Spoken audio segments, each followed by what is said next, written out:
Chapter 578. Looking at the struggling Min Xiaoyuan and Sun Yilin who never stopped moving forward, Jingwan had an indescribable feeling in her heart. Looking at the situation, it was impossible that Sun Yilin did not have Min Xiaoyuan in his heart. However, as for how deep his love was, Jingwan felt that it was not possible. Sun Yilin was not the kind of person who was easily moved and would not change his mind until death. As for him choosing Min Xiaoyuan and letting her go, there should be many factors involved. Sun Yilin himself might not be clear about the specific reasons. Jingwan waved a hand and asked Blackie to let go of Min Xiaoyuan. When Min Xiaoyuan was free, she immediately staggered to Sun Yilin and caught his tottering body. "Yilin, Yilin, how are you? Ah? How are you? Talk to me, Yilin." A pitiful person must have something hateful. Sometimes it also made sense. Min Xiaoyuan did not belong to the former, but Sun Yilin belonged to the latter. Min Xiaoyuan knelt on the ground, and Sun Yilin also knelt on the ground. His body leaned forward on her shoulder. The mask on his face had fallen off at some point, but the hood was still on. In his current position, she could only see his mouth and chin at most. However, Jingwan found that the visible scar had disappeared a lot. Jingwan's heart skipped a beat. She lowered her head and touched the prayer beads in her hand. It seemed that the beads in her hand had affected the goo in his body when he was too close to her. Because it was not direct contact, it could not be removed directly. However, it was obviously affected by it. She did not know if Sun Yilin's current state was due to his nature or the influence of the goo worm. However, no matter what the reason was, Jingwan wanted him to get rid of the goo worm so that he would not be affected by external factors. That was her true intention. She wanted to see if Sun Yilin would say anything about what he had done. To put it bluntly, she wanted to see if he was still a human being. She would decide whether he would be given a death sentence or a delayed death sentence. In any case, he would definitely not be acquitted. Min Xiaoyuan hugged Sun Yilin and cried bitterly. She was so careful that she was afraid that touching the arrow would worsen his pain. She was really helpless and helpless. "I'm sorry, Xiaoyuan, I'm sorry, I'm sorry." Sun Yilin repeated these 3 words over and over again, his voice getting lower and lower. At some point, he dropped his hand and completely lost consciousness. "Yilin, Yilin." No matter how Min Xiaoyuan shouted, he didn't respond. If she didn't feel his breath, she would have thought that Min Xiaoyuan couldn't support him and didn't dare to move him. She could only look at Jingwan. "Princess consort, princess consort." It couldn't be more obvious, but she couldn't say the rest of the words. What right did a murderer have to beg the hostage to save his life? It was already very merciful that she didn't immediately send him to hell. "Ah Yuan, I'm tired. Let's find a place to rest." As for Sun Yilin, he should atone for his sins before he dies. At this moment, he was indeed physically and mentally exhausted. Who was the one who said that we should have killed him earlier? Li Hongyuan did not hold back and went straight to Jingwan's heart. "Have you forgotten the pain after the scar has healed? What about asking him to atone for his sins?" That was just an excuse. The sins that he had committed could not be forgiven no matter how many lifetimes he lived. You know, it's not because of him. Moreover, it's different from before. Can there really be another storm? If he can continue to make trouble now, it can only mean... It means that your husband is really incompetent. Let's go. Li Hongyuan directly picked up Jingwan. Anyway, he was used to it. A few hundred more people wouldn't change anything. He Zhihai obediently offered his horse. Anyway, he didn't dare to touch the living king of Hell's head. The reckless little tyrant also knew how to flatter people. Of course, in this world, only Li Hongyuan could awaken this skill. Facing other people, it was embarrassing. He definitely belonged to the kind of people who had the most nerves. Of course, the awakening of this skill had nothing to do with Li Hongyuan's identity. It was purely a fan of his idol. Li Hongyuan's deterrence to the horse was still the same. However, as he Zhihai's warhorse, with such a special master, it was quite sensible and didn't dare to act rashly. With Jingwan on the horse, Li Hongyuan held her in his arms. With a gentle shake of the reins, the horse trotted. The others also got on their horses. Naturally, there were more than 10 horses that needed to be shared. They surrounded the periphery and suppressed their speed to keep pace with Li Hongyuan. Min Xiaoyuan and Sun Yilin were last, so they were a little unlucky. Although Gong Jiu was last, he simply and violently pulled out the arrow from Sun Yilin's body. As for the process, Sun Yilin woke up from the pain and fainted again. Min Xiaoyuan was in tears but didn't dare to say anything. Gong Jiu pretended not to see it. He simply treated to stop the bleeding and then threw Sun Yilin on the horse. Then, he clapped his hands and got on the horse and left. Min Xiaoyuan got on the horse with trembling hands. Although she had learned how to ride a horse, her level was very limited. It was fine to ride on flat and spacious places, but it was very difficult in such a place. However, she had no choice. If she didn't take him away, he could only stay here. Then, there was only a dead end waiting for him. She couldn't do it. Although there might not be a good ending if she took him back reluctantly, she also didn't dare to take him away. She didn't know where to go.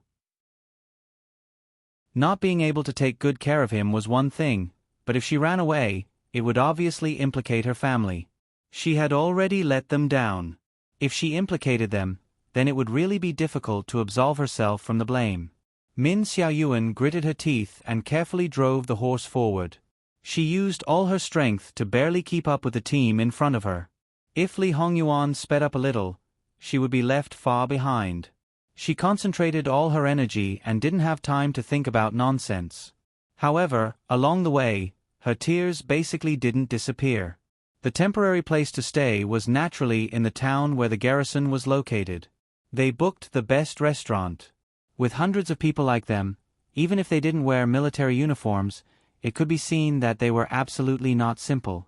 They didn't need to do anything, and the guests in the restaurant disappeared at the fastest speed. The shopkeeper and the rest of the people in the restaurant were trembling with fear, shaking their legs and putting on a low posture. In the lobby, Li Hongyuan found a place to sit down with Jing Wan and let her drink water first.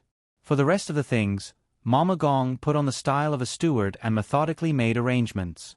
From the food and accommodation of Li Hongyuan and Jing Wan to the arrangement of the guards, the rest of the people naturally all went to the garrison camp temporarily. Then, they had to prepare the carriage back to the capital, the things that would be used on the road and so on. These things could be done by the shopkeeper of the restaurant. Prince Jean was the most generous in terms of money. Mama Gong had a lot of banknotes with her. After throwing a few banknotes over, even if the shopkeeper was afraid in his heart, he still smiled and repeatedly promised that things would be done properly. In this place, there wouldn't be anything good. However, even if they only stayed for one night, some things must be brand new. In order to let Jing Wan rest as soon as possible, these things must be properly prepared in the first place. Therefore, many people were busy going in and out. The kitchen first prepared some food. Jing Wan had the sacred object of the barbarians in her hand, so she could eat without worry. When the food was finished, the room was ready. The husband and wife took a good bath, loosened their muscles and changed into clean and soft clothes. Jing Wan finally felt relaxed. At the same time, tiredness also came up. In the eyes of Li Hongyuan, the most important person in the world, naturally, he accompanied Jing Wan to rest. Therefore, He Zhihai, who was waiting outside for Li Hongyuan, could only stare helplessly at this moment. Then he went out with a big heart. As for how to clean up the hundreds of garrison soldiers who died before, that guard's son intended to kill the prince of the imperial court.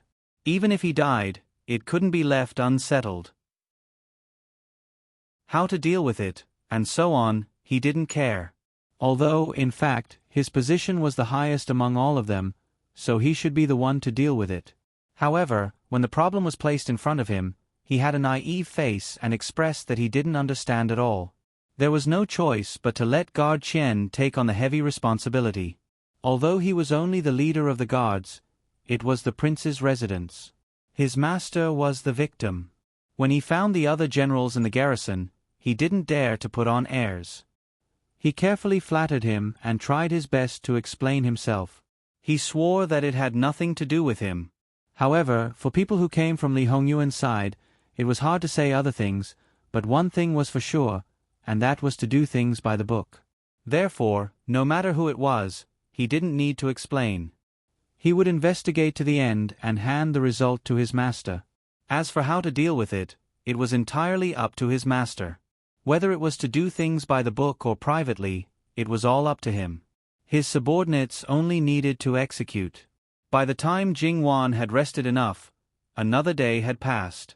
He called He Zhihai over and first asked about the situation in the capital and how he came to the border. It turned out that Li Hongyuan left the capital to look for medicine for Jing Wan. Then, he found out that Jing Wan went missing. Lu Chengdi became anxious and sent people to search all over the country. However, he didn't know the reason, so he couldn't make a big fuss. The people he sent were the blackguards and some of the elite forces. The person in charge of the blackguards was Li Suyen. This was needless to say. The person in charge of the others was Fu Yunting. According to Lu Chengdi's intention, they were all his trusted officials with outstanding abilities. Only when the heavy responsibility of finding his beloved son was given to them could he be at ease. Perhaps this was the reason why he gave it to Li Suyen. However, Fu Yunting was definitely not the reason. At this time, the emperor didn't forget to find an opportunity to get rid of Fu Yunting. He really has good intentions. When he was in the northwest, he used you, his most favored son. This time, he continued to use you to make trouble. Ah Yuan, you're actually a shield he set up. If anything happens to you, it's because he cares about you the most. Therefore, no matter how angry he is, no matter how unwise his decision is, it's understandable. And you're the real root of the disaster. Jing Wan said lightly with endless sarcasm. Who knows? Who cares what he thinks? Anyway, he wouldn't be able to sit in that position for more than a few days. Li Hongyuan's expression was indifferent. He didn't take Lu Chengdi seriously at all. He Zhihai expressed that he didn't know how to beat around the bush and continued to report. After Li Hongyuan left White Dragon Temple, during the period before he met Ruan Fengfei, he still kept in touch with his subordinates. Although he wasn't clear about some things, he still gave Luo Peishan and others some information to stabilize the situation in the capital. After there was no news of Li Hongyuan, although they were a little worried, they didn't panic. Several big shots took the risk and secretly gathered together. With the limited information they had and the wisdom of several people, they roughly determined the possible direction Li Hongyuan might be. After the people looking for Li Hongyuan left the capital, Li Suyen and Fu Yunting were on the surface. He Zhihai led more than 1,000 of the most elite people and was the main force looking for Li Hongyuan. They only had a rough direction and naturally had to disperse. Later, they found some marks left by the secret guards along the way. From the false things, they found the correct information and finally found Li Hongyuan at the last moment. Hearing that Li Hongyuan actually had a backup plan, Jing Wan had a feeling that this was indeed the case. This was normal. And encountering the final killing trap was probably really an accident. However, it was that accident that almost capsized the boat in the gutter and really fell into it. Therefore, even if they were trapped in the valley, they weren't nervous at all. Even if they didn't succeed in breaking out, they would be fine in the end. This was probably the reason why they didn't let some of the secret guards break out with all their strength in the beginning. After all, the more they forced, the greater the reaction of the people of Zhang, and it would be more troublesome. Your Highness, out of 10 pieces of information from your subordinates, at most 2 are correct. Say, if we didn't find it, then wouldn't. At this point, He Zhihai obediently shut his mouth. Li Hongyuan glanced at him lightly. If you got it wrong, you probably wouldn't have lived to this day. You're all so stupid. He Zhihai choked. However, the little tyrant expressed his generosity and didn't bicker with his idol. Your Highness, you're wrong to say that. If it's really that simple, then wouldn't others be able to easily find the right direction? You have to know that there are more than one group of people secretly looking for you. But only they found the right direction. It could be seen that it was still very difficult. He was also very smart. He Zhihai was a little complacent. Jing Wan had also heard a little about what the He Zhihai of Li Hongyuan's previous life was like. Was this really that taciturn and frightening god of death? When they first met, they thought he was the little tyrant. In the end, he was actually a fool. It made people want to cover their faces and not dare to look directly at him. Don't be silly. If it wasn't for someone who knew about those signals, it would be strange if you could find the right direction. Sure enough, if there wasn't a major turning point in life, the devil would also be naive. Jingwan looked at her husband's face. She really wanted to tell He Zhihai to quickly change the expression on his face. Otherwise, if someone regretted saving your family and created a future general that he wasn't satisfied with, he might cause another family change and change back to the original god of death. Jingwan didn't say anything in the end. She silently picked up the cup and drank water. In her heart, she lit a candle for He Zhihai. Although he wouldn't really cause a family change, it was certain that he would be fiercely taught a lesson. Now, he was far from being qualified to be the commander of the army. As for the specific situation in the capital, He Zhihai wasn't particularly clear. After all, he didn't look like someone who was good at using his brain. He only needed to unswervingly and obediently carry out the task. However, it was obvious that the situation wouldn't be peaceful. At least from what Furong said, Sir Su, who held the title of Minister of Rights, was actually someone from the former Wei, and the person he wanted to help was Prince Rue. Imperial concubine Su had saved the emperor, and the poison used in the assassination was unique to the former Wei. This made people suspect that it was a good show orchestrated by Sir Su. After all, only when Li Hongming ascended to the throne could he obtain the greatest benefits. In addition, he was Furong's master. The poison that Furong put on Jingwan came from him. Thus, the person cooperating with Southern Qi was clearly him. Thus, he understood a lot more about Li Hongyuan. He already had his suspicions and knew that Li Hongyuan was dangerous. How could he let Li Hongyuan live? According to common sense, he would certainly confirm the implementation of the plan on Southern Qi's side. However, since Prince Rue was also among the people looking for Li Hongyuan, it was clear that Sir Su and Southern Qi's cooperation wasn't very close. Both sides had reservations. Sir Su didn't know about Li Hongyuan's situation or even his whereabouts. Without Li Hongyuan, the biggest threat, taking the opportunity to do something wasn't like Sir Su's style. Based on the above situation, it could be seen that the drama unfolding in the capital must be very exciting. Lu Chengdi's heart must have been devastated. After He Zhihai left, only Li Hongyuan and Jingwan were left in the room. Ah Yuan, how do you think things will develop next? Who will make the first move? Jingwan tilted her head and asked. Li Hongming was once demoted to a commoner. From the beginning to the end, those who supported him were probably only 30 to 40% of the original number, or even less. During this time, Li Hongyi's power grew rapidly. The former increasingly felt that the latter was a threat, and the latter would not allow the former to continue to grow. The former is likely to stake everything on one throw, while the latter believes that he is the strongest, and probably won't allow the person on the throne to continue to sit on it. Furthermore, both of their mothers are dragging their broken bodies, and no one knows when they will die. They were originally full of ambition. If they can't sit on the position of Empress Dowager, they will probably die with everlasting regret. Therefore, Prince Kong and Prince Rue may make the first move. In any case, he is not destined to die of old age. Before he dies, he will issue an edict to pass down the throne. In my previous life, they acted together. In this life, I should also fulfill their wishes. I can even do it a little earlier. His birthday is over, and the first day of the first lunar month is a good day. The court officials and their wives will all enter the palace. Isn't this a good opportunity to catch them all in one fell swoop? Isn't this a little too rushed? Forcing the emperor to abdicate was not a trivial matter. For some things, the longer you drag it out, the more detailed the plan is. If you drag it out, there's a chance that something will go wrong. Moreover, if you can't settle something properly, you might lose other important things. In my previous life, I was also biding my time, hoping to be more confident, but what I waited for was yours. After I brought you back to the capital, I directly massacred the palace. At that time, I didn't have the right time, place, or people? Li Hongyuan lowered his eyes and said softly, "Ah Yuan, I'm here." Jingwan held his hand. Li Hongyuan looked back at her. "I know, and I will always be here. Come in." "Prince, Princess. What are your orders, Prince?" Blackie came in and asked respectfully. "Bring Fu Rong here."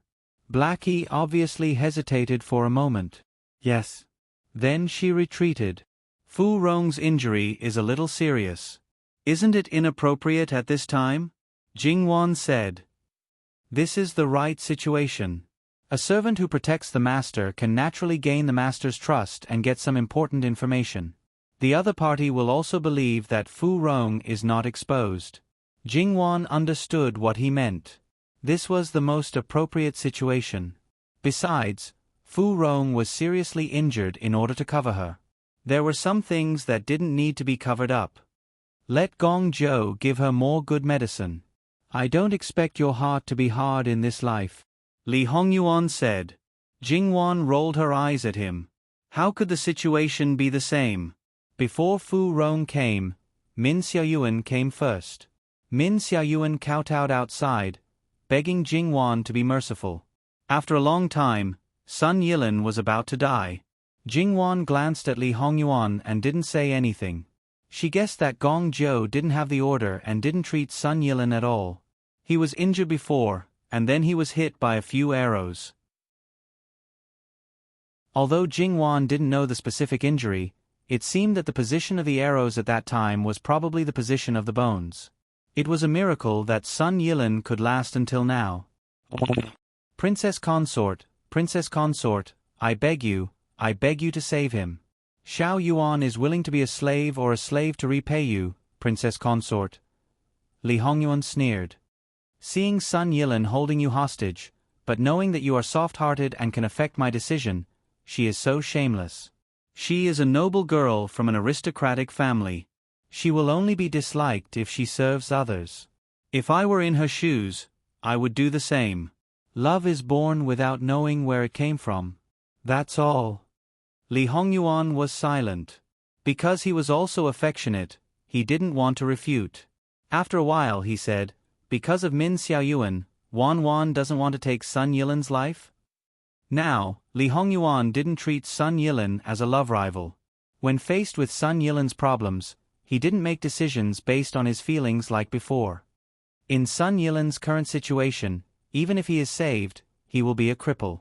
Is Sun Yilin's threat determined by a healthy body?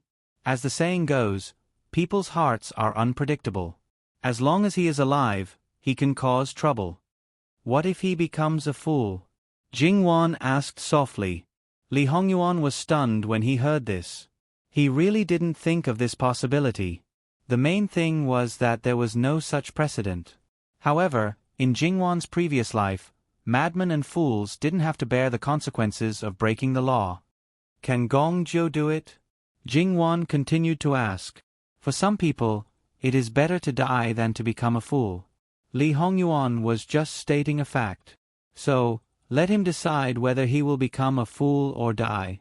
Li Hongyuan accepted Jingwan's suggestion and then asked Gong Zhou to treat Sun Yilin. https://www.bicken.com/11/11807/159404113. HTML. We will deal with it as soon as possible. After making a report, please wait patiently and refresh the page. Please remember the domain name of this book: www.bicken.com. Bicken.com Mobile Edition. Chapter 579. Gong Zhou received his master's order and would naturally do his best. Getting rid of the goo worm in Sun Yilin's body was also one of his tasks. In the winter, the wound did not show signs of swelling and suppuration, but there was still a high fever. If it was a doctor with mediocre medical skills, he would probably have directly asked them to prepare for the funeral. Gong Zhou was different after all. In addition, he had obtained the medical book summarized by the experience of an old traveling doctor. Although he was not extraordinary, At least there were few in the world who could stand shoulder to shoulder with him.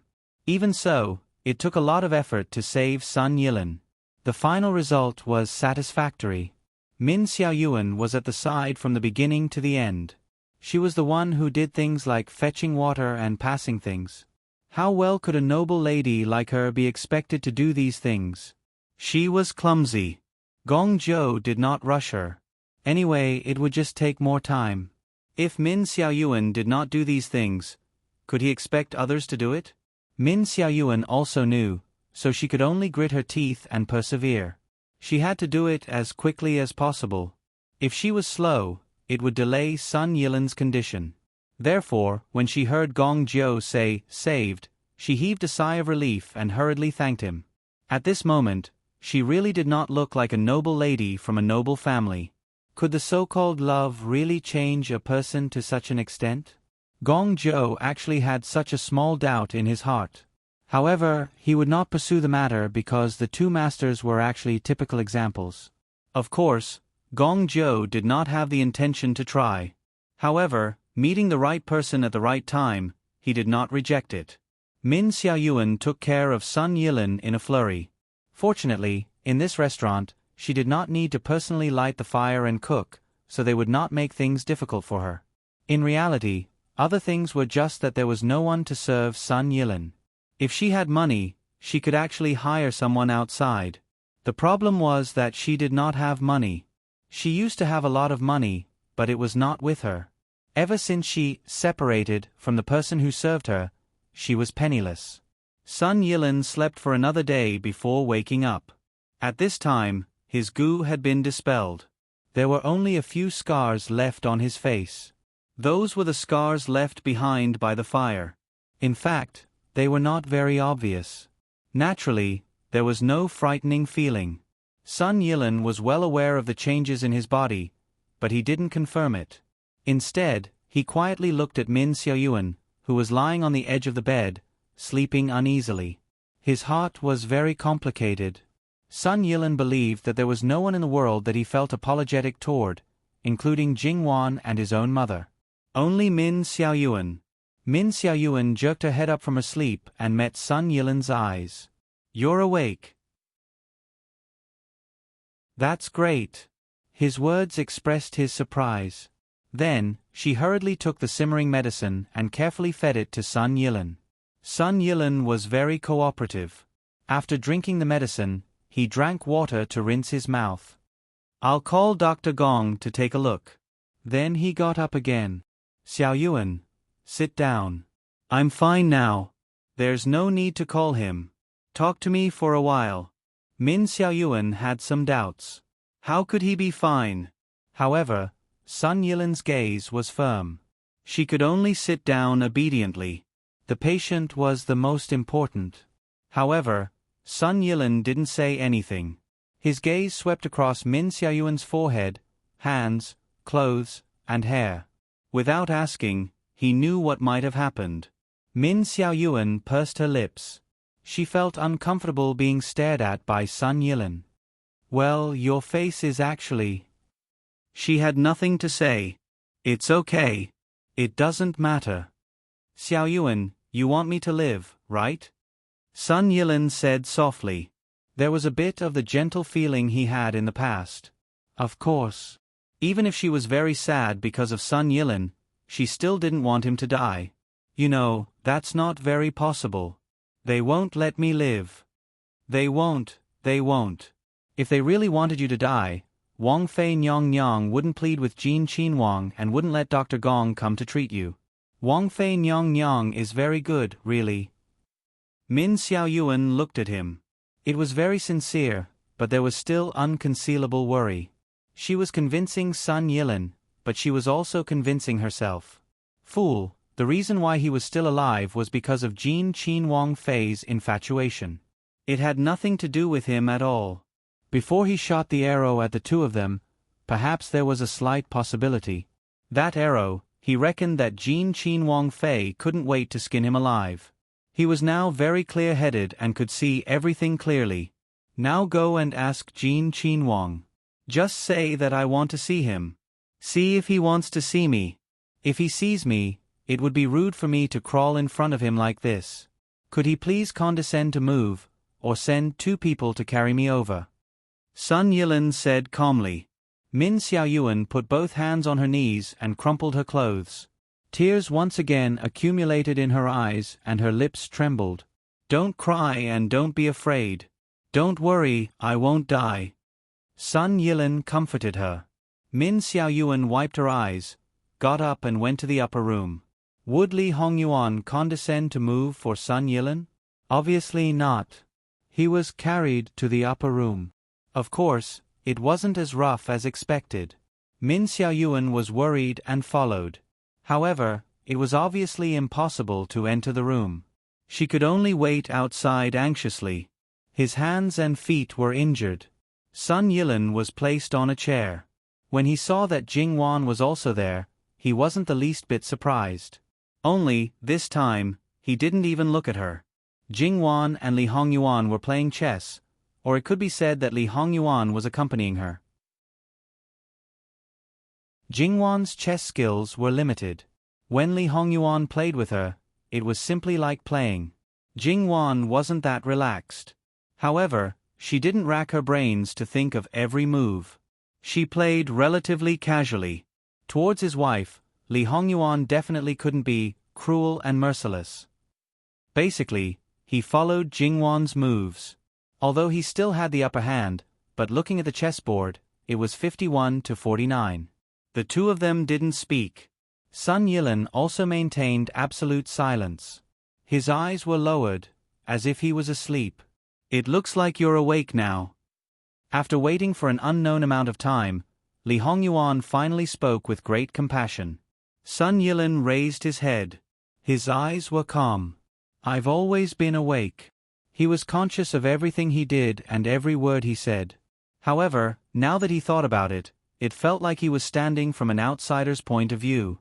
He felt a little strange looking at everything that his other self did. However, what was done was done. There was nothing to explain. Jingwan saw him like this and narrowed her eyes slightly. Was his temperament too good? He knew that some things had already happened. He should bear the responsibility and face it calmly. Or was he really rotten to the core and couldn't change? She originally thought that after getting rid of the goo worm, he would at least repent for his actions. Did she really see the world as too beautiful? However, the temperament of the current Sun Yilin was very similar to the young Master Yilin of the past. Originally, Jingwan was a little curious about Sun Yilin's change. Now, all her curiosity was gone. The hatred in her heart faded a lot after she decided to make Sun Yilin a fool. However, Sun Yilin was a proud and arrogant person. He would probably rather die. If he chose to live a bad life than a good death, then besides doubting his previous judgment of people, he would probably feel a little happy to see the god's favored son turn into a fool. However, this possibility was not big. Otherwise, he would have escaped. Therefore, Jingwan felt that her idea and Min Xiaoyuan might be an excuse. Her starting point was not good.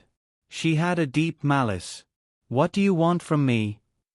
Li Hongyuan was not interested in talking nonsense with him. I hope that your highness can give me a way out and spare my life. I'll do anything. It was really unexpected for him to say such words. Li Hongyuan and Jingwan looked at each other. Even if you become a fool? There was finally a slight change in Sun Yilin's expression. It wasn't obvious, and it didn't last for long. He tilted his head and seemed to be looking outside. After a while he said, "No problem." His voice was soft but firm. Jingwan suddenly understood. He chose to live and even become a fool. It was not for himself. It was because someone wanted him to live. Therefore he lived, even in such a humiliating way. She did not know if it was because he had feelings for Min Xiaoyuan, or because he felt guilty for Min Xiaoyuan, or other reasons. However, no matter what decision Sun Yilin made now, he could not touch Jingwan at all. Since the matter had been settled, he was not interested in entertaining the guest. Before I leave, I wonder if I can say a few words to your highness? When he said this, Li Hongyuan's expression was a little bad. However, Sun Yilin was not afraid of death. He did not even blink. "What do you want to say?" Jingwan asked. He would not say anything shocking. Even if he was not afraid of death, a smart person would not seek death easily. It was two completely different concepts. Sun Yilin looked at her, but he was very honest and did not have any distracting thoughts. "I'm sorry for what happened before. There are some words that you should not take to heart. Although I was conscious at that time, I could not control myself. I heard that the witchcraft of the barbarians, no matter what kind of witchcraft it is, will show all kinds of symptoms after thousands of years, not to mention the finished witchcraft. The effect of the witchcraft of sealing emotion is ranked in the top 3 among all witchcraft. Those who cannot be controlled by it are definitely not ordinary people. Perhaps they are deeply in love. Facts have proven that regardless of whether His Highness is scheming against you or not, at least he is a good husband. Many people can't compare with him in this aspect. Even if I were him, I can't guarantee that I can do it. Even ordinary witchcraft is difficult to control. If it is the witchcraft of sealing emotion, it will probably not end well." Was this a disguised compliment to Li Hongyuan? Jingwan glanced at a certain someone. She had to admit that his complexion was indeed better. "I didn't take it to heart." "That's good." Sun Yilin nodded. Then, he let Li Hongyuan's people take him away. "This change is too big. It's a little unreal." Really, there was a world of difference. It was as if they were two different people. He was just stating a fact. Jingwan choked and reached out to pinch his face. "You are so thick-skinned." Li Hongyuan held her hand. "Isn't it the truth?" "Yes, yes, yes." Jingwan was a little helpless. Didn't Gong Jiu say that Min Xiaoyuan was also implanted with a witchcraft, and it was the extremely vicious beauty witchcraft? When she heard Gong Jiu mention the beauty witchcraft, Jingwan shuddered. She was wondering how Ruan Fengfei could have such a perfect face that was not a human skin mask. She was also disfigured, and it was quite serious. Even the medical technology in her previous life might not be able to repair it. When the beauty witchcraft is first implanted, it requires a sacrifice. For those inhumane people, they naturally don't care about the lives of others for the sake of beauty. For someone like Min Xiaoyuan, being implanted with a beauty witchcraft is probably the greatest evil and the most unacceptable thing. Even if the beauty witchcraft is removed, her appearance will age faster than ordinary people. As such, whether it is before or after, she probably won't go home again. She will even try to make her family think that she is dead. Sun Yilin will become a retard, and you will become a completely useless person with no ability to survive. I'm afraid that you will have to rely on Min Xiaoyuan for everything. Can she really bear the burden of two people's lives? Wan always looks at people from the positive side. When Min Xiaoyuan can't take it anymore, she might abandon him and run away. At that time, Sun Yilin will definitely become a member of a beggar's nest. If he is completely retarded and doesn't even know how to find food to eat, he will just wait to die on the streets.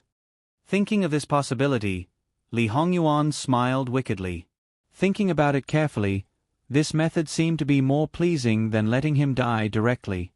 Don't think so badly of people. Moreover, this person's potential is forced out. It's just that this hardship is inevitable. It was probably not just physical exhaustion, but also psychological. After all, how could she not feel sad when she saw the once favored person become like this, and it was even the person she liked? As for Sun Yilin himself, he could not understand the mockery, belittlement, and ridicule of the secular world. He did not know whether it was good or bad, so there was no such thing as losing his dignity and suffering. Basically, it was the same as ending all troubles. It's she who wants Sun Yilin to live, so she naturally has to pay the price. Sun Yilin chose to live for her, so he should have such awareness. I just don't know if this kind of help is helping Min Xiaoyuan or harming her. If you ask me, Wan has compassion for Min Xiaoyuan. How unfair is it to make Min Xiaoyuan suffer? We should let Sun Yilin wake up every 1 or 2 years so that he can reflect on what kind of state he was in when he was a fool. He had not experienced it yet. Thinking about that kind of state he was in, he could not accept it. After experiencing it and then, reflecting on it, when he was sober, the more arrogant he was, the more likely it would be to live a life worse than death. The more Jingwan thought about it, the more she felt that her idea was actually extremely vicious. Actually, we can tell Min Xiaoyuan about this in advance. Let Min Xiaoyuan know that Sun Yilin is willing to put down all his dignity and live with dignity for her. I wonder how she will react. Would she let him keep his dignity and die, or would he be trampled to the extreme and live? If we choose to let him die, maybe we don't want to let him suffer in the future and let down Wan's good intentions. If we choose to let him live, this kind of pure possessive love is nothing more than that. Wan, you've given a big problem to a lover. Li Hongyuan's behavior became more and more vicious. In his opinion, there was nothing good at all. What he said was not accusing Jingwan of being heartless and cruel. Jingwan was the initiator. Anyway, she was destined to be a bad person. It didn't matter. When Min Xiaoyuan heard the news, it was as if she had been struck by a bolt from the blue. She was dumbfounded. Then, she collapsed. Impossible, impossible. How could this happen? I want to see the prince. I want to see the princess. They can't do this. They can't do this. Mama Gong stopped her. Miss Min, Sun Yilin's crime is not enough to be regretted no matter how many times he dies. It's already lenient to let him live. But he's already a useless person. Why can't we let him go? Miss Min, you're so naive. You had this idea from the beginning. You chose Wang Xinzi? You should know that Sun Yilin's threat comes from his intelligence, not his body. So, he can either die or become a fool. There won't be a third choice. The prince said that you can help him choose one more time. How to choose? This multiple-choice question was too difficult. When Min Xiaoyuan looked at Sun Yilin again, she was like a soulless puppet. Sun Yilin knew what was going on almost instantly. He didn't know if his choice was right or wrong. No, in this matter, it wasn't wrong no matter what choice he made. It could also be said that no matter what choice he made, it was also wrong. Min Xiaoyuan was originally a noble lady of an aristocratic family. If she hadn't met him... Xiaoyuan. Sun Yilin wanted to say something, but he didn't know what to say. At this moment, he really didn't know what to say. Min Xiaoyuan's lips trembled. She cried again in front of Sun Yilin. She was extremely helpless. If you let go, I can die. Just don't meet me in the next life. No, don't. Sun Yilin still cruelly gave the choice to Min Xiaoyuan. Min Xiaoyuan really couldn't watch him die. Gong Zhou came over with a tray. There was a porcelain bottle on it. It was obvious what it was for. Sun Yilin was calm, but Min Xiaoyuan looked like she had seen the most terrifying thing in the world. She kept shaking her head. It was useless to want to snatch it. In the end, Gong Zhou personally fed Sun Yilin a pill that looked very ordinary. Sun Yilin found that his consciousness was becoming more and more chaotic. His understanding of many things seemed to be disappearing little by little. That feeling, to be honest, was not very good. How did he reach this step? That's right. When he was in Jiangnan, he once thought that people like Jin Qinhuang couldn't really be good to a person. Jingwan must have suffered a lot in the backyard of Jin Qinhuang Fu. He faintly had the idea of letting her escape from the sea of suffering. Because he thought too much, some things seemed to have taken root in his heart. And at this time, he met Ruan Fengfei.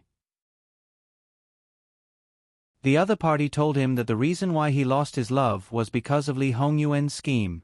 Regardless of whether he believed the other party's words at that time, he suddenly couldn't think straight and turned into a demon. When he wasn't rational and his mind wasn't clear, Ruan Fengfei took advantage of the situation and planted a goo.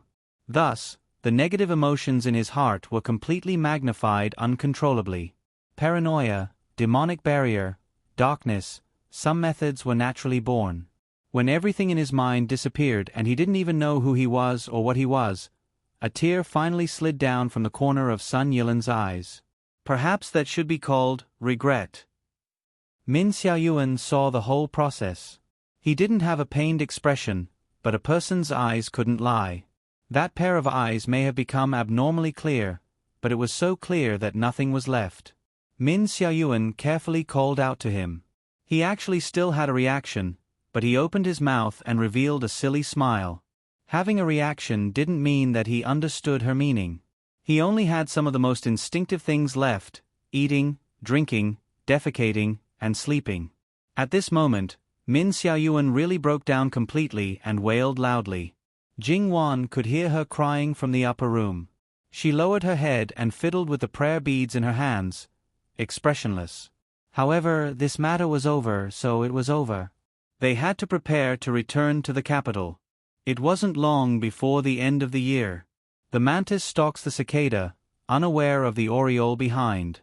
As the hunter who had his eyes on the oriole, he naturally had to appear at the end. At this time was already quite tight. However, before they left, Jing Wan asked someone to leave a sum of money for Min Xiaoyuan. It wasn't a lot, so as to prevent an inexperienced girl like her from revealing her wealth and being targeted. It wasn't a small amount either. As long as she wasn't too unlucky, it should be enough to support Min Xiaoyuan through the most difficult transition period and find a way to maintain her livelihood.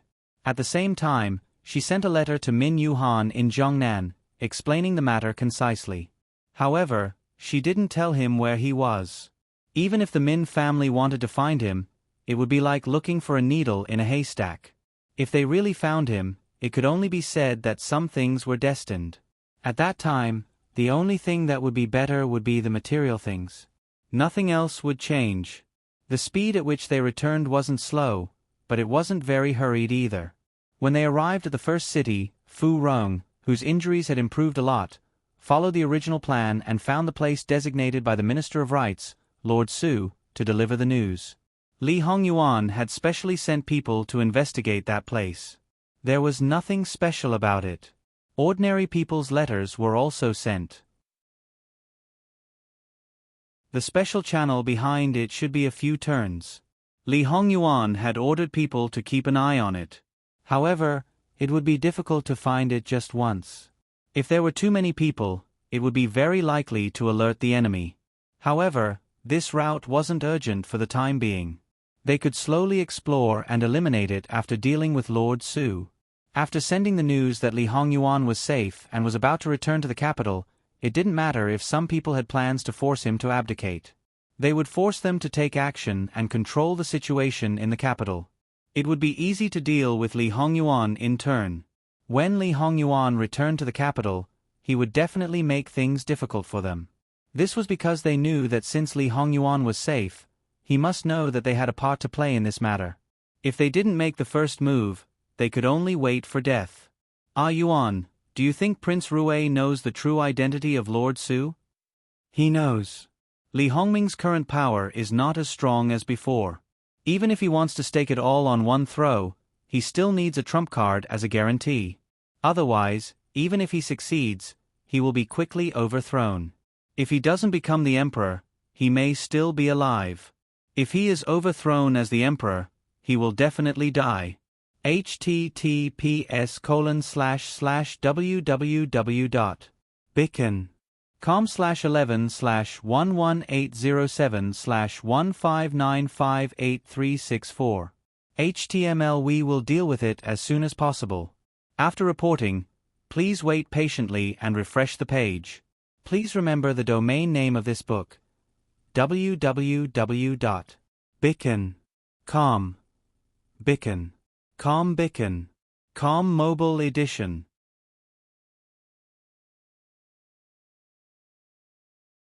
Chapter 580.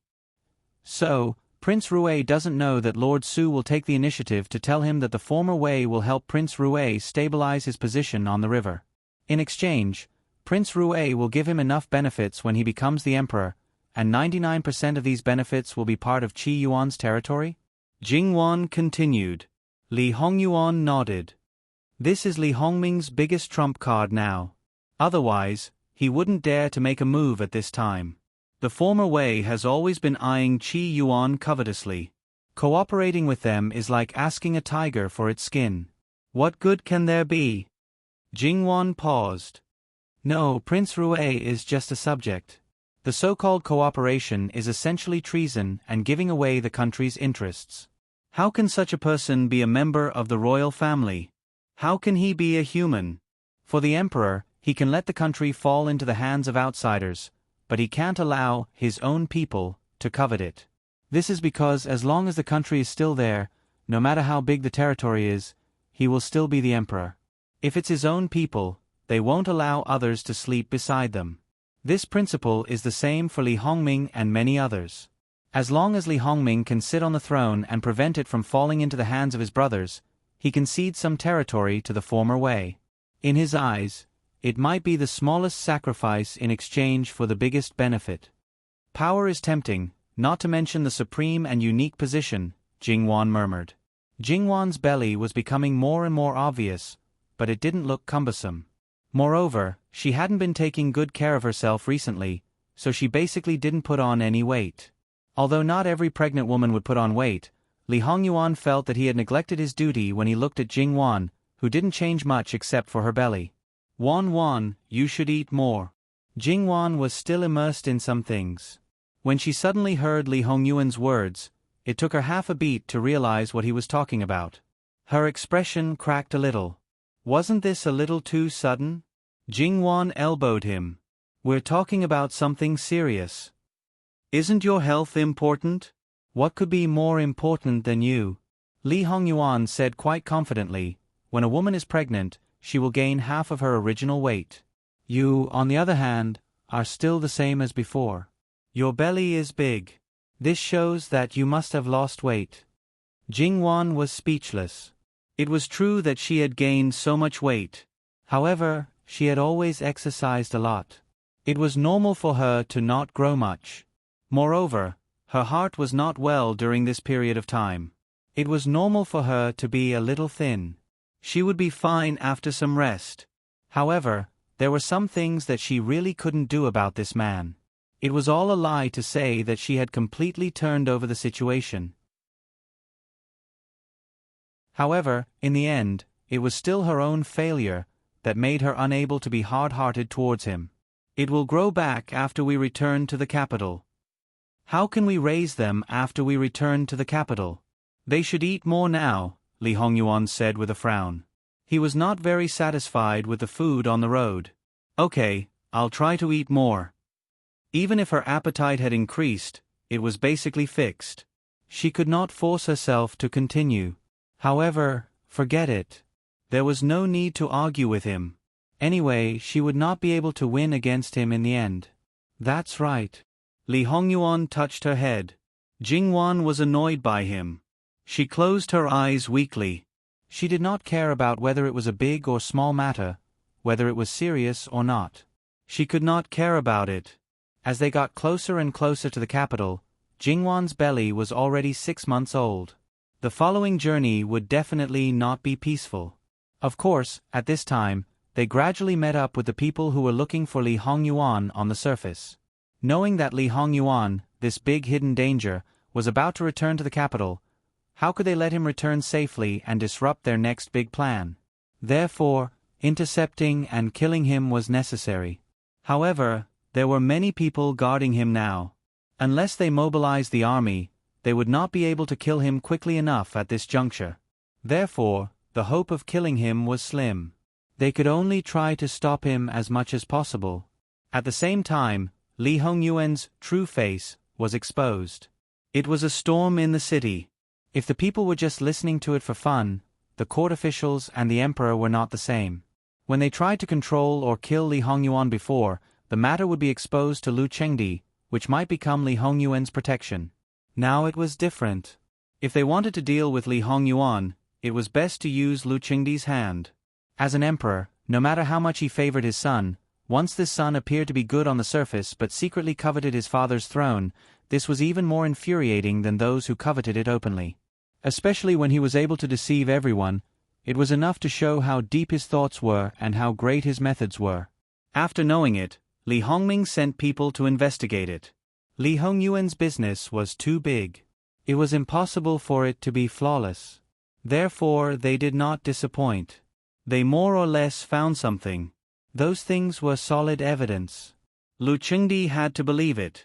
It was enough to show how angry Lu Qingdi was when he knew it. As the saying goes, when things reach an extreme, they will move in the opposite direction. Lu Qingdi used to be so good to Li Hongyuan because he felt guilty and also because of his affection for the imperial noble consort. In his eyes, Li Hongyuan was a bastard, but his nature was good. Now the truth slapped him hard. This was the biggest fool and deceit. He really lost his dignity. Moreover, he knew that he was a devil. If he sat on the throne, it would only bring misfortune to the country, but he still dared to covet the throne. He simply did not take the country that his ancestors had conquered seriously. He was unloyal, unfilial, and unrighteous. He was worse than a beast. Li Hongyuan stepped on Lu Qingdi's bottom line and touched his reverse scale. He used to dote on him, but now he loathed him. He loathed him to the point that he wanted his life. Before the evidence was brought out, other than those who had long leaned towards Li Hongyuan, the others did not believe it. But after the evidence was brought out, they were first shocked, then frightened. Thinking about Jin Qinhuang's usual style, they couldn't help but touch their necks. They felt a chill. It seemed that they had been in danger of losing their heads more than once. Now that they thought about it, they still had lingering fears. As an insider, looking at some people's green and white faces, their hearts were very happy. At the beginning, they had imagined what kind of reaction these people would have. Sure enough, it did not disappoint. However, they could not show it. They had to be like everyone else. In comparison, Luo Peishan did not have it easy. Because he was Jin Qinhuang Fei's grandfather, in-laws, and a natural ally. He sat in the position of the Minister of the Ministry of Personnel and held great power. On the surface, he was neutral, selfless, and businesslike. Who knew if he secretly smuggled goods and secretly helped Jin Qinhuang make things convenient? As a result, those who were praised and promoted by Luo Peishan, no matter who they were all suspected by their original masters. A small portion of them were not wronged. Most of them were sincerely wronged. However, in their hearts, they could only smile bitterly. In fact, it was not only that. But those who were related to the Luo family were more or less affected. This was because the people who wanted to rope in Luo Peishan were all sent away by him. They thought that he was determined not to get involved, but in the end, he was just playing with them. Now, even if they couldn't touch him, they couldn't touch the others, right? The actions of the people below were frequent. Lu Qingdi saw it, but he pretended not to see it. It was clear that he tacitly approved of their actions. This made some people even more rampant. Lu Qingdi did not admonish Luo Peishan, but Luo Peishan was a good official. He directly asked for sick leave without a time limit.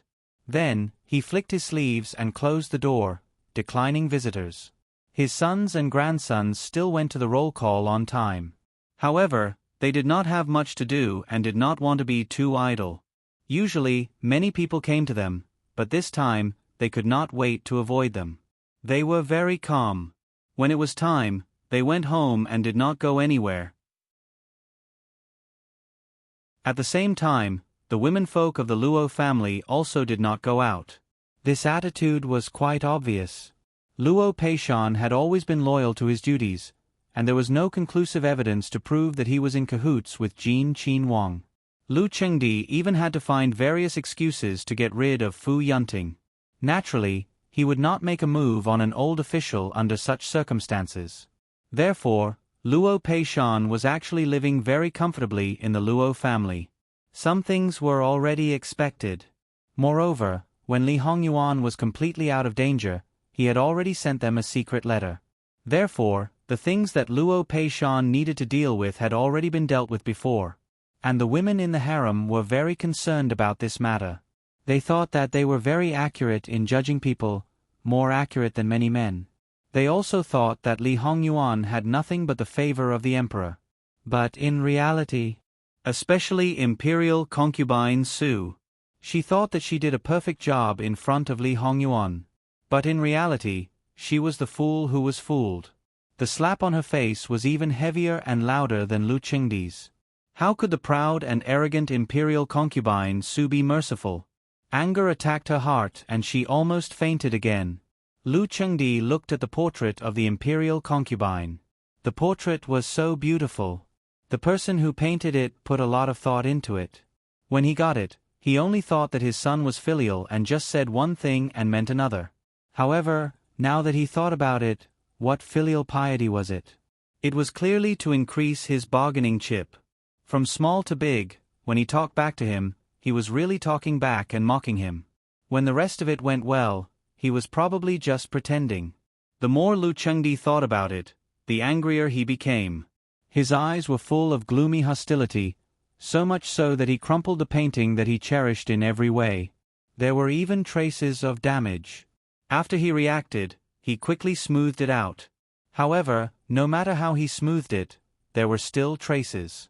The next day, Lu Chengdi flew into a rage in the imperial court. He kept cursing the evil creature and unfilial son.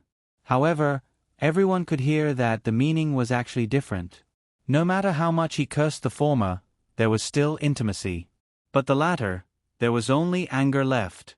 A decree was sent out of the capital, ordering Li Hongyuan to return to the capital without delay. However, this was actually only a decree on the surface. The real decree was a secret one for Li Suyen. It asked him to think of a way to get rid of Li Hongyuan on the way and then blame it on Fu Yunting. It was a perfect way to kill two birds with one stone. Lu Chengdi was very helpful in dealing with Li Hongyuan. However, his sons didn't know. They only thought that even so, he was still biased towards Li Hongyuan. They were all furious in private. He held his breath in his heart. Father, since it's like this, you really can't blame your son for being unfilial. Not long after Lu Chengdi issued the secret decree was already in front of Li Hongyuan. That's right, it was the original secret decree, not a copy. Speaking of turning hostile without mercy, His Majesty is a classic example. Jingwan looked at the Emperor's private seal on the opened letter and said, "As expected, there's nothing strange about it. No matter how biased he is, he can't cross the bottom line. He can't tolerate deceit, and he can't tolerate people shaking his country." Li Hongyuan didn't care. When he was governing the country, he was at most mediocre. If he wasn't a subject, who knows what he would have become? How could he let others shake his country? Jingwan sneered. What nonsense was this about the son of a ghost being inauspicious and affecting the destiny of the country? As an emperor, those who are humble and introspective are in the minority. The rest, other than those who are muddle-headed and tyrannical or are just puppets, generally think that they are ruling very well. The weather is good, the people are obedient, and the world is peaceful. Then what about you, Ah Yuan? What kind of emperor do you belong to? Me? Muddle-headed emperor, tyrant emperor, and wise emperor. Li Hongyuan was very clear about his own position. A tyrant can be paired with a muddle-headed emperor or a wise emperor. How can a muddle-headed emperor and a wise emperor coexist? Don't tell me that you are sometimes wise and sometimes muddle-headed? If that was the case, it would probably be a split personality. Wan, do you still need to ask your husband about this? Li Hongyuan looked at Jingwan meaningfully. Don't put a tall hat on my head. I can't afford it. Thank you. Jingwan said lightly. Li Hongyuan smiled and didn't say much. Since the first assassination, there had been one after another. There were all kinds of strange methods. In addition to the direct confrontation, there were all kinds of poisons, assassinations, road destruction, and riots. It could be said that it was brilliant and varied. Sometimes it happened once in 2 or 3 days, and sometimes it happened twice or thrice a day. It added a lot of fun to their rather boring journey back to the capital. And these methods were all dealt with simply and crudely.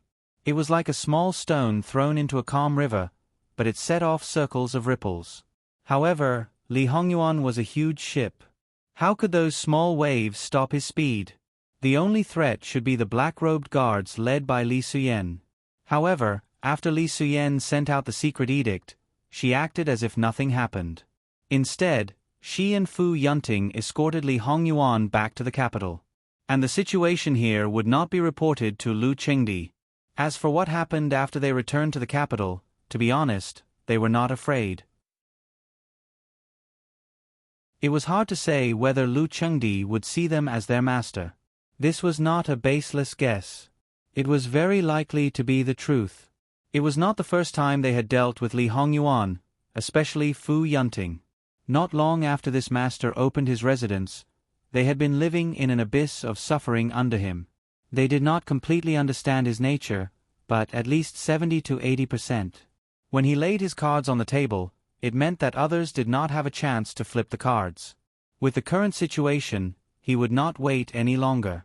Let Lu Chengdi admonish him, convict him, or even kill him.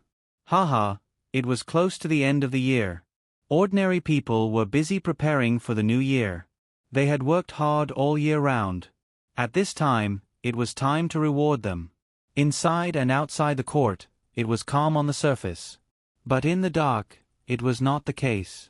Some were excited, some were nervous, and some were still scheming against each other. On the 20th day of the 12th lunar month, it snowed heavily for several days. On the 30th day, there was a big red sun. Of course, when the sun shined, the snow melted.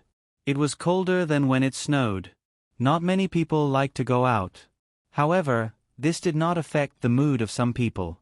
They stood under the porch and looked up at the sky. They sighed. It was really a good weather. Even their smiles became more genuine. At night, when the firecrackers were the loudest, the city gate opened. A group of people quietly entered the city. Madame Luo used the excuse that she was a little tired and went back to rest. She did not stay up for the new year with everyone. She was already old. Although there were no obvious symptoms in the past few years, she was not very healthy. So, this was a very normal thing. Luo Peishan also used the excuse that he wanted to accompany her and went back to the main courtyard. There was nothing strange about the lights in the main room. However, after everyone went in and saw the people sitting inside, old Luo and old Madame Luo were very calm. It seemed that they already knew about this. On the contrary, the maidservants behind them were so scared that their legs turned to jelly. Didn't Jin Qin Wang and Wang Fei not return yet? How could they quietly appear in the Luo family? However, the rumors outside were abuzz. They, the servants, did not know whether it was true or false. Although there was nothing different in the Fu, it was just that Wang Shi was strict in governing the family. The servants did not dare to say it out loud, but they were still terrified. But now, they did not know what was going on. Their hearts were beating wildly, but they did not dare to breathe. This subject's wife, greets Wang Ye and Wang Fei. No need for formalities. Li Hongyuan lightly said and took a sip of tea. During this time, Luo Darren has worked hard. To be able to share Wang Ye's worries, how could it be hard? Wang Ye should talk with grandfather. I will go inside with grandmother to have a private talk. Jingwan smiled. Li Hongyuan nodded. Go ahead. Old Madame Luo's gaze had been on Jingwan since she came in. What was the meaning of this? After changing places, old Madame Luo did not say anything. She first carefully sized up Jingwan. There did not seem to be anything wrong with her complexion was also rosy. However, she was still not at ease. She did not understand things like goo worms. But worms they had entered the human body and were still alive. Just thinking about it made her shudder. Therefore, she asked Gong Mama in detail. The reason why she did not ask Jingwan was that she was worried that she would not be honest and report only the good news and not the bad news. Jingwan's mouth slightly raised. What? There was actually a time when she was not trusted by grandmother. Gong Mama repeatedly assured that Jingwan's health was really good. Only then did old Madame Luo feel relieved and turn back to talk to Jingwan. Madame Luo didn't ask about what happened when they went out this time, and it wasn't about national affairs. It was all about family matters. However, because she knew what would happen the next day, these family matters seemed to have a special flavor. It was as if they were always a little absent-minded. Moreover, both of them were worried that the other party's energy was not enough, so they didn't say too much. The grandmother and granddaughter simply spent more time together. About an hour later, someone outside came to invite Jing Wan to return to the Prince Yu's mansion. Jing Wan and Jing Wan stood up hand in hand. Old Madame Luo wanted to send Jing Wan out, but Jing Wan did not let her.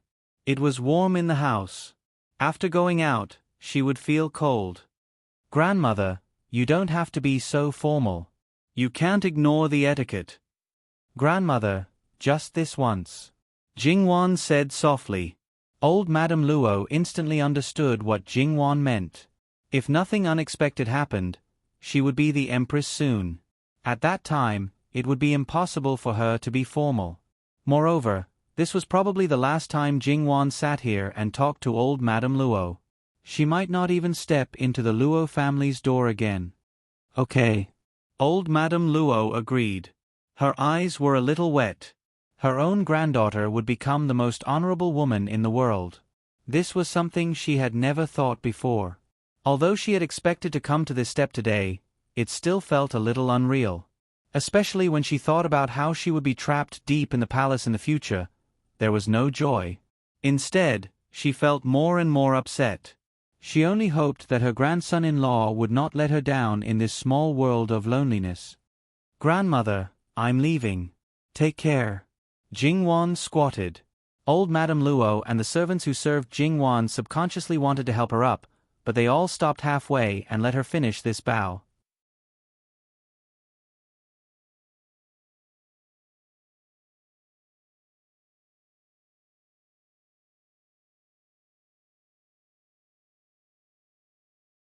Chapter 581.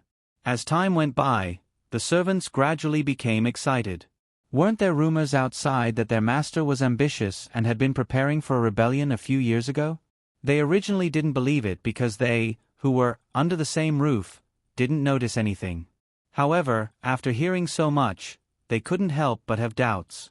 And now, if Wang Ye really didn't have such thoughts, he could come back openly. Why did he come back so quietly? It was enough to show that perhaps there really was such a matter. The people outside were saying how powerful Wang Ye was.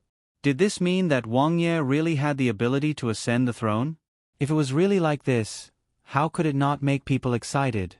After all, as the saying goes, when a person attains the Tao, even his chickens and dogs will ascend to heaven. If their Wang Ye became the emperor, then wouldn't their status immediately double? The more they thought, the more they started to fantasize about what they would do in the future. Of course, the majority of people held this beautiful idea. Some people thought that they were still rational. Speaking of which, what if Wang Ye didn't succeed? Right now, Wang Ye was the public enemy of all the other princes. Moreover, he had offended so many people in the past. If he was defeated, then they were afraid that they wouldn't have a good ending. Therefore, they were terrified and uneasy. The more they thought, the more fearful they were. They felt as if a knife was placed on their necks. The thought of leaving the Fu was born. As for what to do, it wasn't clear. It must be known that right now, their entire person was muddle-headed. However, the current Jin Wangfu was still under strict control. Even if there were some people in the Wangfu who had small problems, or simply because of fear, they could forget about taking half a step out of the Wangfu. After a few more Shurchen, 1 Shurchen equals 2 hours, everything would be rewritten. Li Hongyuan and Jing Wan peacefully ate breakfast. It was still that familiar taste, it was just as delicious. If she had eaten it for a long time, she might feel that it was normal. However, the situation was different now. She hadn't eaten it for a long time, so she ate it very comfortably. Jing Wan couldn't help but drink half a bowl of porridge. Li Hongyuan saw it. Sure enough, the things in the Fu are more to your taste. Jing Wan wiped her mouth.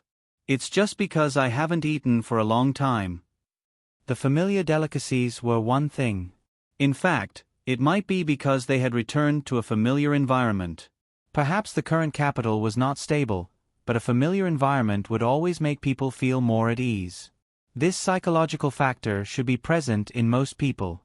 Li Hongyuan nodded and did not say anything. He was acting as usual. "Ah Yuan, what do you need to do today?" After eating, Jing Wan asked while holding her chin and tilting her head. "There's no need to do anything." Just wait. Everything that needed to be arranged had already been arranged. Therefore, during these few hours, they would actually be quite free. Jingwan looked outside. It was clearly the most tense moment, but they still seemed to be the same. TSK, as expected, he shouldn't be worried. As for what would happen if he failed, he shouldn't think too much about it. It was meaningless. When the time came, he should do what he should do.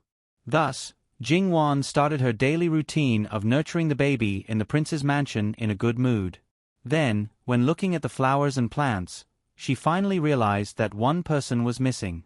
Then, she remembered what was going on. Where is Qingju? Where is she? Bring her to see me. Since Jingwan's accident, Qingju had been locked up. However, the master did not say anything, and the nannies did not say anything. Therefore, other than being locked up, everything else was fine. Qingju was locked up in the main courtyard.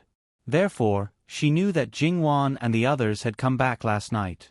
During their absence, she did not get any news, so she did not know how Jingwan was doing. As time went by, she became more and more tormented. Sometimes, she would wake up in nightmares about Jingwan's accident. Even if the meal was the same as before, she could not eat much. Under such circumstances, Qingju naturally became thin, haggard, and dispirited. Although she knew that Jingwan was safe and sound last night and slept well, she still felt terrible. Therefore, when Jingwan saw Qingju, she couldn't believe it either. Her first reaction was that Qingju might have been mistreated, but on second thought, that shouldn't be the case. When they weren't around, everything in the main courtyard was under her wet nurse's control. Her wet nurse had always treated her maidservants well and even treated them like her own daughters. Qingju's mistake wasn't done on purpose. Since she was waiting for her to deal with it, then there shouldn't be any mistreatment. Soon, Jingwan also understood the reason. She was lively in nature, but she was straightforward in nature. Her loyalty to her was unquestionable. Often, it was because of this that some things became more and more unbearable. Looking at Qingju kneeling on the ground quietly, Lin Mingya felt that not only did her clothes look empty and unsuitable, but her temperament had also changed completely. To a large extent, a person's temperament could be changed by a major accident. However, the accident of Qingju was not serious. For her, perhaps there was nothing more serious than what everyone thought. Jingwan sighed. Get up. She was already in such a state. This punishment was enough. She must have remembered the lesson. Please punish me, Your Highness. Speaking of which, Qingju's biggest mistake should be that she had private relations with a man. This was originally a great crime, especially as she was the head maidservant by her master's side. To a large extent, her every action was closely related to her master. If something were to happen, it would be blamed on her master by outsiders. To put it lightly, it would be said that she was not strict enough and did not discipline her properly. To put it heavily, it would be said that she was disloyal to her master. What would be ruined would not only be her own reputation. Being deceived and used to harm her master was also unforgivable. However, she was also a victim in nature. It would not be tolerated in other places. Jingwan was different. There were intentional homicide and negligent homicide. Jingwan would not flog her to death or sell her because of this incident. However, this girl was obviously stubborn. Then from today, go to do the cleaning. You are in charge of the courtyard in the main courtyard. Jingwan was helpless. If she really did not do something, she would probably want to apologize with death. Yes, thank you, master. Compared with Fu Rong, Qingju was actually a real qualified maid. Fu Rong's kind, to put it bluntly, was a rebellious person. It was originally a small matter. Once it was solved, it would be over. However, after this incident, Qingju would really not be able to marry for the rest of her life. If Jingwan took her to the palace, she might die of old age in the palace. If not, she would be destined to live in the countryside. Why do you worry about such a small matter? Li Hongyuan said discontentedly. Don't worry about it. It's just a matter of a few words. Jingwan said helplessly. Wan, there is one thing that I have to remind you. The maids around you have been with you for many years and are loyal to you. It's normal that you treat them differently and are particularly soft-hearted. However, if you treat them gently today, it will intensify the impression that you are soft-hearted in other people's hearts. Perhaps, they will subconsciously think that even if they do something wrong, they will be forgiven by you. Especially when they don't make mistakes subjectively, the consequence is that they are not careful enough and may be used by others. You should know that this kind of situation sometimes leads to a big disaster. The higher the position, the more dangerous it will be. Jingwan was stunned. She really did not think so much at this moment, but it was a fact. Jingwan looked at Qingju again with hesitation. Qingju knelt down again. "Your Highness, please kill me." Jingwan's lips trembled slightly. It was not so easy to change something that was deeply ingrained in one's bones. "Your Highness, this servant's mistake should have been punishable by death. Your Highness is merciful and took pity on this servant, so you let it go. This servant feels that what His Highness said is right. In the future, Your Highness will stand in a higher position. That position requires you to show your supreme prestige to deter the people below. This servant only wishes to die and serve Your Highness in the next life. At that time, this servant will not make such a stupid mistake again. Your Highness, please kill me." Qingju's words had crossed the line. No maid would be bold enough to do so, but no one would care about it. Jingwan closed her eyes and did not speak. Her body was trembling slightly. Li Hongyuan could not bear it, and neither could Nanny Gong and the others. In fact, it was not a big problem to be soft-hearted. They could be the bad guy and help him establish his prestige. There was no need to force her to change. In fact, compared to before, there was a change. At least, the scope of her soft-hearted target was narrowing.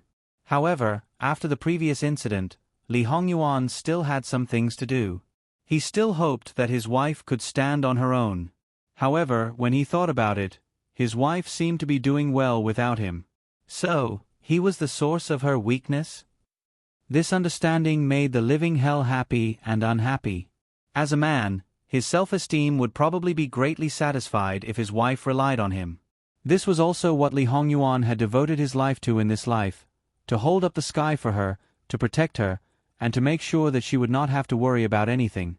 However, Jingwan's situation was like she could take care of herself, but he blocked her and blocked her brilliance. TSK. He wanted to raise her to the highest position. In the beginning, he was like a mascot. He only wanted to give her the best and let her live well. However, as he got to know her more and more, he realized that this was actually a waste of God's gift. In her heart, she would not be willing to be a vase. In comparison, others only saw her as his vassal. In fact, he preferred to be closely connected by people and history books. In this way, it was not enough to just protect her under his wings. In this way, no matter how much she did, others would not see it as her merit. Therefore, although his heart ached, he still wanted to force her. It was not that he had not forced her before, but it was very gentle. After that, it was often left unsettled and the effect was limited. Now that he had the opportunity, and it happened to be someone by her side, he naturally wanted to make good use of it. "Wan, I won't force you. It's okay, I'll take care of everything," Li Hongyuan said softly. However, Jingwan, who had her eyes closed, did not see Li Hongyuan's extremely cold expression and even the cold look in his eyes. He knew that he was her weakness. As long as it was related to him, other people and things had to be put aside. It had to be said that Li Hongyuan had been scheming against Jingwan from the beginning. Sure enough, after waiting for a while, Li Hongyuan got the answer he wanted. "Take her away and flog her to death." Li Hongyuan smiled. Even if the others wanted to plead for Qingju, they did not dare to speak when they saw Li Hongyuan's expression. No matter how he treated Jingwan, in their eyes, he was still the most terrifying existence. One look, one expression, could make people tremble in fear. "Thank you, Your Highness. I'll take my leave now." Qingju kowtowed 3 times to Jingwan. There was no resentment in her eyes. Instead, she was calmer than ever. She was a sinner. At the end, she could use her life to establish the dignity of the princess, which could be regarded as a little atonement. Jingwan did not open her eyes and did not look at Qingju for the last time. Li Hongyuan stroked Jingwan's back again and again to calm her down. Jingwan's mood was naturally not good after that. She was a little tired. Jingwan did not react for a moment, but Nanny Gong and the others noticed something strange. The prince doted on the princess to the core and did not do everything for her. Suddenly, he acted so ruthlessly. There must be a purpose. And this purpose was roughly guessed when Li Hongyuan looked at the map after Jingwan fell asleep in the afternoon. They did not dare to believe it. However, when they thought about it, it seemed that this was something their master would do. When he just ascended the throne, he personally led the army and let the empress be the regent. When this happened, the reaction of the court officials was still unknown. With such a monarch, the officials would probably be alternating between relief and headache at any time.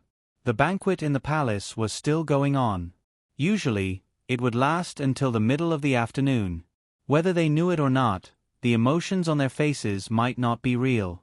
In a palace banquet, this group of people would always be the best actors. As for those who were not good at acting, they were basically invisible. It was best for them to sit obediently and eat their own food. Although Luo Peishan asked for leave, everyone knew that it was just an excuse. Therefore, he and Madame Luo still brought their son and daughter-in-law to the palace to pay a New Year's visit. No one felt that there was anything wrong with it. However, except for the eldest son and his daughter-in-law, no one else was brought. However, even though it was the New Year, there were still people who did not stop. For no reason, they would bring Li Hongyuan out for a walk to stimulate Lu Chengdi's traumatized heart. Lu Chengdi's secret edict to Li Suyen had not been sent back. He only knew that the bastard was getting closer and closer to the capital. On the surface, he did not follow the edict. His unhurried speed made Lu Chengdi on the verge of exploding. And some people who were against Li Hongyuan only thought that their plan to stop him was successful. According to the news, Li Hongyuan would need at least 3 or 4 days to return. This time was enough. When the time came, they would set up an inescapable net. They did not believe that he would not die. Lu Chengdi was repeatedly stabbed in the back. It was difficult to get rid of his anger. He drank a lot of wine. This time, he drank a lot. He went to the side hall of Chenchen Hall to rest. Because there were people with ulterior motives, they naturally followed to serve him. And there were more than one such person. After a few words, more people joined in. Then, the concubines did not want to be outdone. Even if their children were still young, they all wanted to make their presence known in front of Lu Chengdi. Thus, intentionally or unintentionally, the royal family gathered in one place, while the court officials gathered in another. Everyone wanted to get closer to Lu Chengdi. Lu Chengdi only felt his ears buzzing, which made his head hurt even more. All of you shut up. In the side hall, everyone immediately quieted down. They looked at Lu Chengdi with some fear. Your Majesty, please don't be angry. We are just worried about your Majesty's dragon body. Noble consort Su sat on the side and said softly. However, Lu Chengdi would not be comforted by such words. His eyes were cold, full of hostility and depression. Worried about my dragon body? You can't wait for me to die. Your Majesty, how can you say that? You are the Emperor, the father, and the husband. You are our sky, our everything. Noble consort Su's tone was still unchanged. But if one looked carefully, they would find that she did not really care about what she said. Moreover, she sat upright and had no intention of getting close to Lu Chengdi. Was this how a concubine should appease the emperor? However, regardless of whether this was true or not, it still gave Lu Chengdi some comfort. In his opinion, noble consort Su's words couldn't be more correct. He was their everything. Whether he gave or took, it all depended on his words. Well, all of you get out. No one is allowed to come near without my permission. Lu Chengdi waved his hand impatiently. Many people hesitated, but still moved out. However, there were also people who sat as still as Mount Tai. I think it's better for you to stay here. Prince Kong suddenly said. Lu Chengdi shot a sharp look at him. Bastard, how dare you disobey me? Father, what are you talking about? However, in the past, when I was obedient, you still scolded me and didn't give me any face. I'm an adult now and I have my dignity and face. Therefore, I've had enough of those things in the past. Today, since Imperial Father said to disobey, then I'll disobey for once. Guards. Following Prince Kang's loud shout, a group of Imperial guards rushed into the hall and surrounded everyone. Every entrance and exit was tightly blocked, and the weapons in their hands were clearly pointed at them. If the people still didn't realize what was going on, then they were really idiots. As several palace servants were killed, screams rose one after another. Everyone covered their heads and ran around. Prince Kong snatched a knife and chopped down at the two younger brothers nearby. If you don't want to die, shut up for this prince. Prince Kong, who was still a gentleman a moment ago, showed his true colors now. Holding the bloody knife, his face was excited. It was a kind of excitement and trembling because he was about to get what he wanted. In the blink of an eye, 2 more people died, but no one dared to make a sound. Lu Chengdi trembled with anger. He pointed at Prince Kong. You unfilial son, how dare you try to usurp the throne? How dare you? Prince Kong walked in with a knife and a twisted smile. Listen to what father is saying. I have already done this. Why would I not dare? As he spoke, he raised the knife and approached Lu Chengdi little by little. In fact, I didn't want to come to this, but I was forced by father. You supported the other brothers, praised them, and belittled me. Everything the others did was right, but everything I did was wrong. Especially Li Hongyuan. He was obviously an unfilial bastard, but you still held him in the palm of your hand. However, it turned out that he was the most insidious and cunning one. No matter how much you spoiled him, he didn't take you seriously. But rest assured, father, I will share your burden and punish him well. Lu Chengdi trembled even more. On the one hand, he was angry. On the other hand, he was afraid. He subconsciously stepped back. Come, take this beast down for me. You Zhongqing, Prince Kong sneered. Father, you are really old and confused. Take a good look. These people are the Imperial Guards. Do you know what the Imperial Guards mean? You know better than anyone what it means. In the past, when Prince Kong looked at Lu Chengdi, he was always in awe. Because of his words, all his emotions would be swayed. Now, looking at him, he was just so. Sure enough, the feeling of controlling the life and death of others was really pleasant, too pleasant. Impossible, absolutely impossible. Yu Zhongqing, where is he? Where is he? Come in immediately to see me. Sure enough, a man came in from outside the gate. His posture was straight, his hand was holding a knife. His back was against the light, giving people a feeling of indomitable spirit. In the past, when facing Lu Chengdi, Yu Zhongqing always lowered his eyebrows and restrained his eyes. But now, he looked directly at him without avoiding. His eyes were also very calm. Your Majesty. Lu Chengdi suddenly found that Yu Zhongqing's betrayal made him angrier than his son, forcing him to abdicate. Yu Zhongqing, I treated you well and gave you a heavy responsibility. Is this how you repay me? How dare you betray me? Father, why do you say such things? As the saying goes, fish seek water and grass to live, birds choose good trees to nest, good birds choose trees to nest, virtuous ministers choose masters to serve. Lord, you just thought that this son was more suitable for you. How can you say that I betrayed you? Lu Chengdi was full of hatred. His eyes looked like he wanted to cut Yu Zhongqing into pieces. However, Yu Zhongqing had already restrained his gaze. Prince Kong turned his knife and pointed at Lu Chengdi's chief eunuch. Go get the blank imperial edict. That eunuch didn't dare to disobey and hurriedly left, followed by an imperial guard. You want to force me to write an imperial edict? Do you think the courtiers are stupid? Moreover, you have no virtue and no ability. You killed your brother and tried to kill your father. You still want to sit on the throne? Being derided by Lu Chengdi again, Prince Kang's eyes turned red. He raised his knife and slashed like a madman. Shut up, you old thing, shut up for me.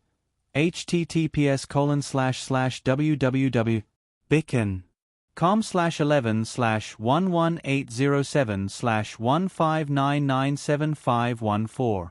HTML click here to report, registration is free. We will deal with it as soon as possible. After reporting, please wait patiently and refresh the page. Please remember the domain name of this book: www.bicon.com. Bicon.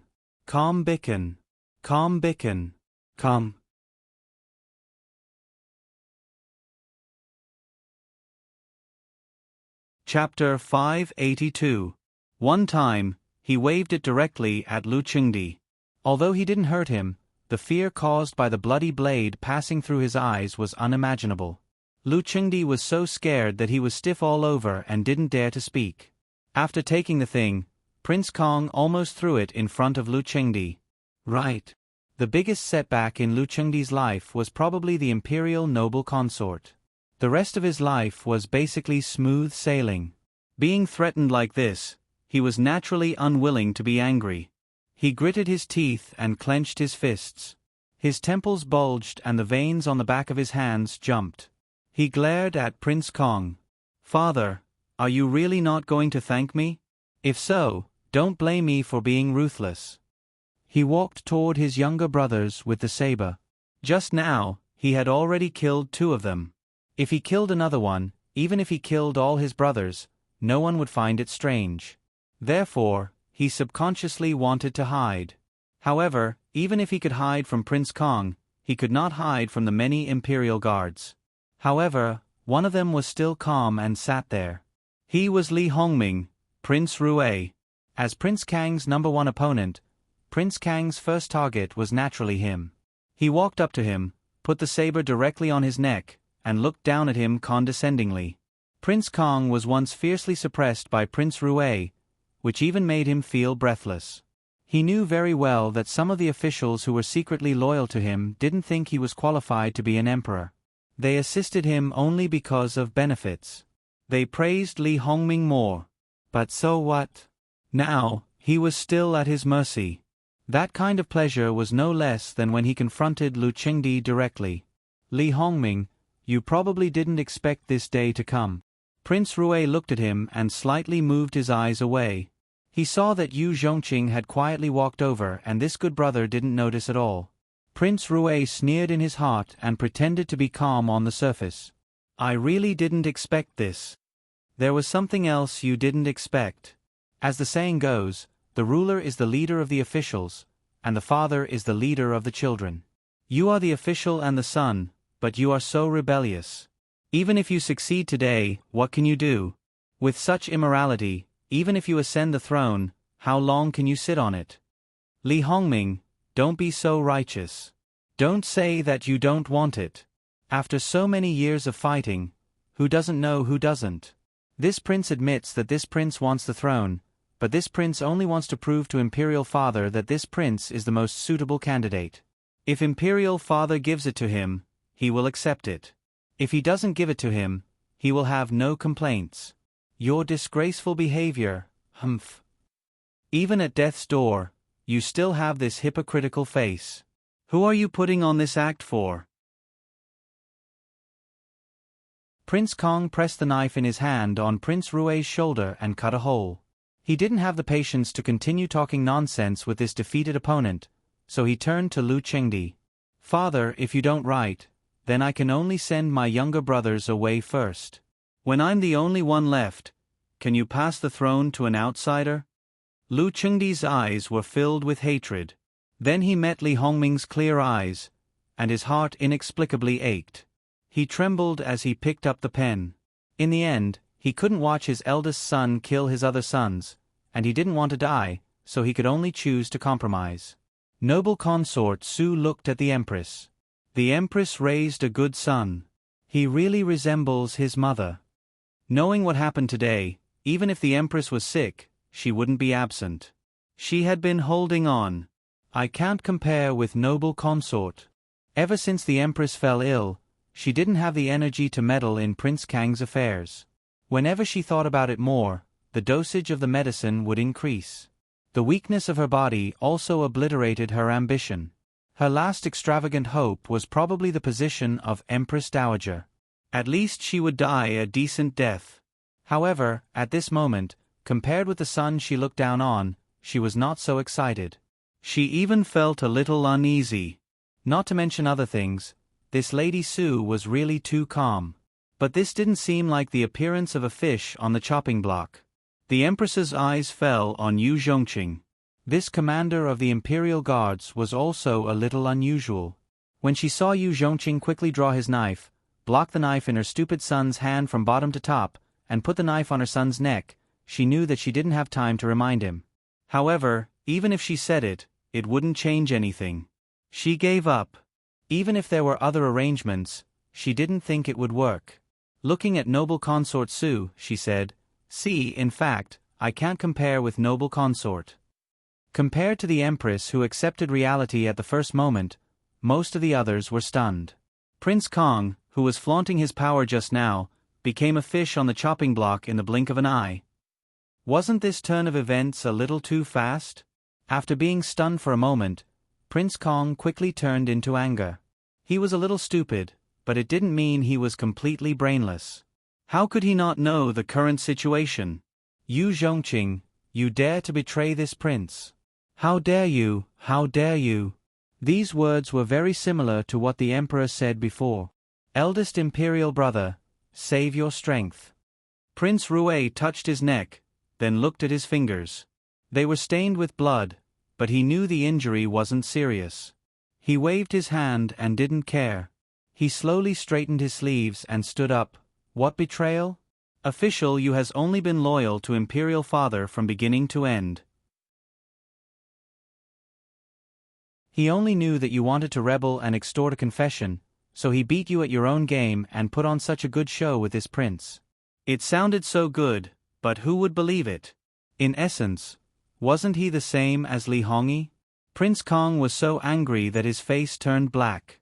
He thought he had a card up his sleeve, but unexpectedly, something went wrong at this juncture. In his opinion, there was a problem at the place where there should be no problem at all. Prince Kong was furious and unwilling to give up.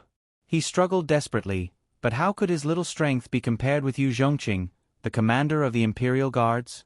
Unable to break free, he cursed loudly without the slightest elegance. Seeing this, even the Empress repeatedly doubted whether her child had been swapped when he was born. Not only did he not resemble her at all, he was even worse than his father. Therefore, the Empress had already expected the final result. She had a similar feeling from the beginning when she was schemed against and fell ill. However, the Empress sneered in her heart. It was still unknown who would win in the end. In fact, everyone already knew who their real opponents were. Since they had all made their moves today, their goals were probably the same. Right now, Prince Rue had the upper hand. However, compared to Prince Kang's arrogance just now, he appeared much more graceful. However, no one would think highly of him. Prince Kang's brutality was on the surface, but his viciousness was in his bones. This kind of person was even more frightening. Li Hongming no longer paid attention to his elder brother. For some things, he no longer regarded him as an opponent. Such a person was really not worthy of his attention. If he won, he should look like a winner, instead of making people think he was a villain who was intoxicated with success. That would be a little ugly. He walked calmly to Lu Chengdi, squatted down beside him, and gently held Lu Chengdi's arm as if he wanted to straighten his posture. "Father, it's my fault for frightening you." Then, he picked up the pen that fell from his hand because of the shock and put it in Lu Chengdi's hand. "But father, forgive me for being rude. As the saying goes, a country can't be without a ruler for a day. For the prosperity of the country and the stability of the imperial court, we should appoint a crown prince as soon as possible. Father, why don't you write an edict to appoint a crown prince today? No matter who you appoint, I will fully support your decision." It would be a problem to believe him. Lu Chengdi tilted his head and looked at him. Although there was no knife on his neck, he felt no better than when he was almost chopped by his eldest son. He was even more frightened to the bone. He could still scold his eldest son, but now he couldn't speak. "What's wrong? Father, do you think there's something wrong with what I said?" Prince Rue continued to speak softly and pretended to be polite. "You see, if father had appointed a crown prince as soon as possible, we wouldn't have to scheme against each other all day, right? However, it's not too late now. No matter who imperial father chooses as the crown prince, I believe that the other brothers will not disobey imperial father's decision. They will do their best to assist the crown prince and make our Qiuan dynasty more prosperous." Li Hongming looked at the other brothers. "Don't you think so?" The swords of the imperial guards were still pointed at them. How could they dare to say no? Except for a few, the others hurriedly expressed their opinions and agreed with Li Hongming. "Father, you see, we all think so. We brothers have always treated each other with respect. Even if there are some small conflicts, we won't take it seriously. After all, we are all blood-related. In this world, there is no one who is closer to us than us, isn't there? So, father, why are you still hesitating?" Prince Rue held Lu Chengdi's hand that was holding the pen. You are very good. Really, really good." Lu Chengdi said with a trembling voice. "Thank you for your praise, father. I will work hard in the future and do better. I won't let you down." Prince Rue smiled gently and elegantly, looking very gentlemanly. It was rare to see someone as hypocritical and shameless as him. Lu Chengdi began to write the imperial edict with a trembling voice. It was good to give the throne to such a son. Anyway, in terms of ability, he was the best among all his sons. Although he had some flaws in his temperament, it was no big deal when he became the emperor. Even if he was hypocritical for the sake of reputation, he could still do something good for the world. Lu Chengdi thought sarcastically. Prince Rue watched as Lu Chengdi finished each word with a smile. After confirming that it was him, the smile in his eyes became more genuine. When the last word was finished, Prince Rue took the imperial jade seal. Lu Chengdi didn't hesitate any longer. When he stamped, he did it neatly. "Father, you trust me. I won't let you down. But, father, what should we do with eldest brother?" Lu Chengdi glanced at him. At this point, he had completely calmed down. He said indifferently, he rebelled against his superiors and killed his brothers. He was stripped of his title and demoted to a commoner. He was imprisoned and would not be pardoned. "I will listen to you, father." Prince Rue was very obedient. "Father, when will the imperial edict be issued and announced to the world?" Lu Chengdi rolled up the imperial edict and threw it to the chief eunuch beside him. "Go and announce it immediately. In addition, I am a little tired recently. I order the crown prince to supervise the country." Prince Rue was very satisfied with his father's tactfulness and cooperation. "Your Majesty, you have been working hard these days. You should have a good rest." Noble consort Su said softly. Lu Chengdi glanced at her with an extremely sharp gaze. However, at this moment, imperial concubine Su didn't take it seriously at all. Perhaps because everything had been settled, she seemed to be in good spirits. There was more color on her face, and her illness had subsided. She seemed to be several years younger. After the eunuch left, Prince Rue clapped his hands again. A group of palace maids came in with trays with 4 wine cups on each tray. "In the future, I will need more help from my younger brothers. Once again, I will toast to you all." At his signal, each of Lu Chengdi's sons and grandsons was given a cup. The imperial guards hadn't withdrawn yet, so they didn't dare to refuse. However, all the children who were older had a share. It would be strange if there was no problem with this thing. Li Hongming also had a cup. He picked it up and said, "Cheers." He drank it directly. The others hesitated and trembled, not daring to drink. "Third prince, as the future crown prince, you must be open-minded and care for the world. You must love and care for your younger brothers and nephews." Lu Chengdi emphasized every word. "I will remember father's lesson." Prince Rue smiled. Please. He listened and agreed, but didn't take it seriously. The princes looked at each other. They didn't know what was wrong with the wine, but he probably wouldn't kill them. Bah, Li Hongming, don't pretend. Who knows what the hell this is? You want me to drink it? No way. Do you think you've won? To tell you the truth, Qin Tianming is my man. Shan Shuhan also made a move outside the palace. Let's see which of the two of them is better. Seeing that Li Hongming's expression had finally changed, Prince Kong laughed heartily. Li Hongming didn't expect this, but he calmed down quickly. The left commander-in-chief was bewitched by you.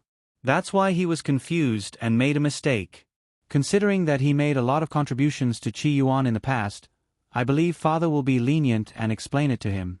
I believe the left commander-in-chief will repent and be saved. Prince Kang's laughter stopped abruptly. The winner of the battle between them had been decided. Qin Tianming was not a fool. If he knew the news here in time, he would not continue to act according to the plan. Li Hongming, you're really good at scheming. Don't waste time. Drink it. Otherwise, if we don't deal with the matter outside, Qin Tianming will lead his men to besiege the mansions of the princes and officials and hurt the people in them. That's not good, Li Hongming continued to say gently.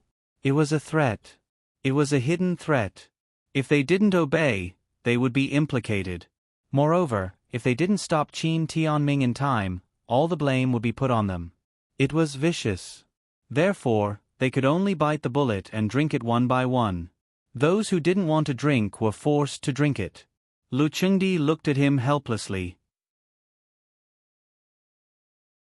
What on earth did you give them? It's just a medicine for the extinction of descendants. Don't worry, father.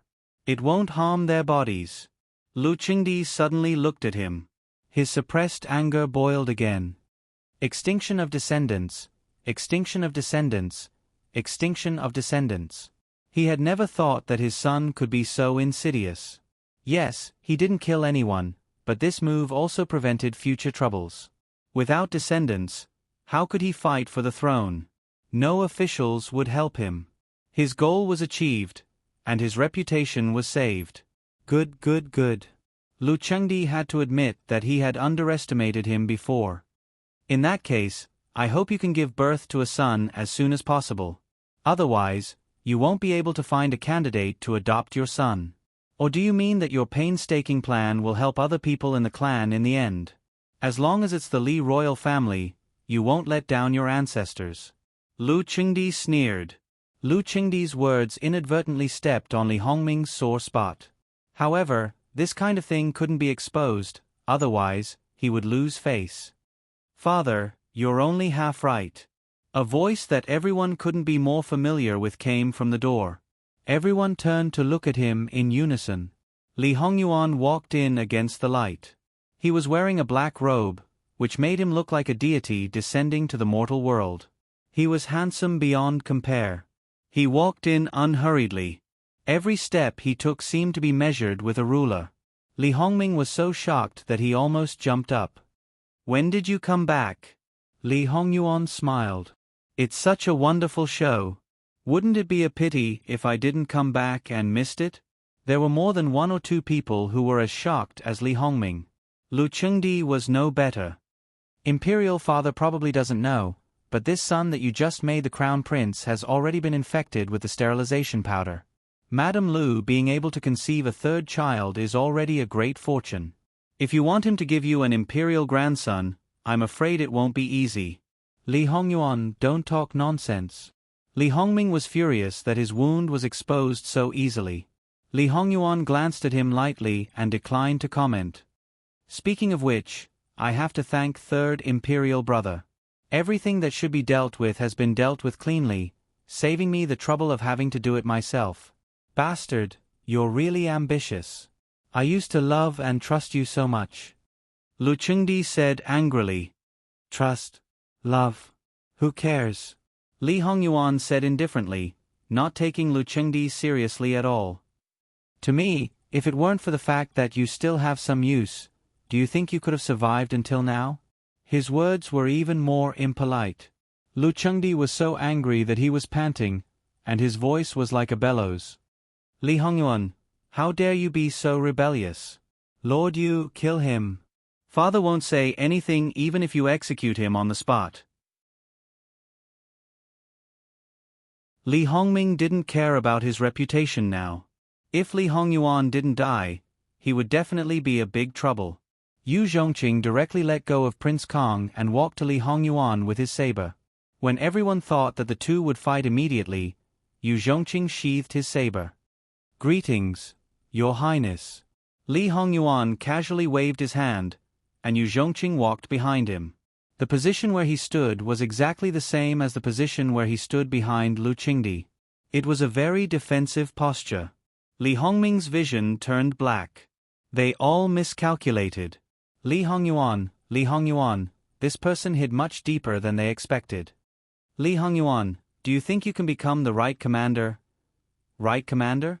Before he could finish speaking, another person came in from behind Li Hongyuan. With a little curiosity, he walked to the front and casually threw the thing in his hand forward. When it landed, the black cloth outside scattered, and a bloody head rolled out. Who else could it be but the commander-in-chief of the right? Right, Commander? You can't fight. You couldn't even take 3 moves from me. He Zhihai frowned. He was very doubtful that such a person could be a commander. Li Hongming's mind was blown. There were only 2 words left. It was over. This time, it was completely over. Although he still had the former way as his trump card, if he couldn't take this step, the former way card was equivalent to a useless card. The shocking effect of this head was definitely much stronger than when Prince Kong killed his own brother. After all, he was just a child. Was he the same as a general with military power? Absolutely not. Even Lu Chengdi's scalp was numb. In terms of ferocity, no one could compare with the living king of hell. Li Hongyuan didn't even blink. I thought you would directly take the throne. In the end, I underestimated you. If you want to force the abdication, then so be it. You still want to have a good reputation. If the plan had succeeded, it would have been a good idea. Unfortunately, it's not bad. This way, it's not bad. It saves a lot of trouble. Prince Kong planned to force the abdication by force.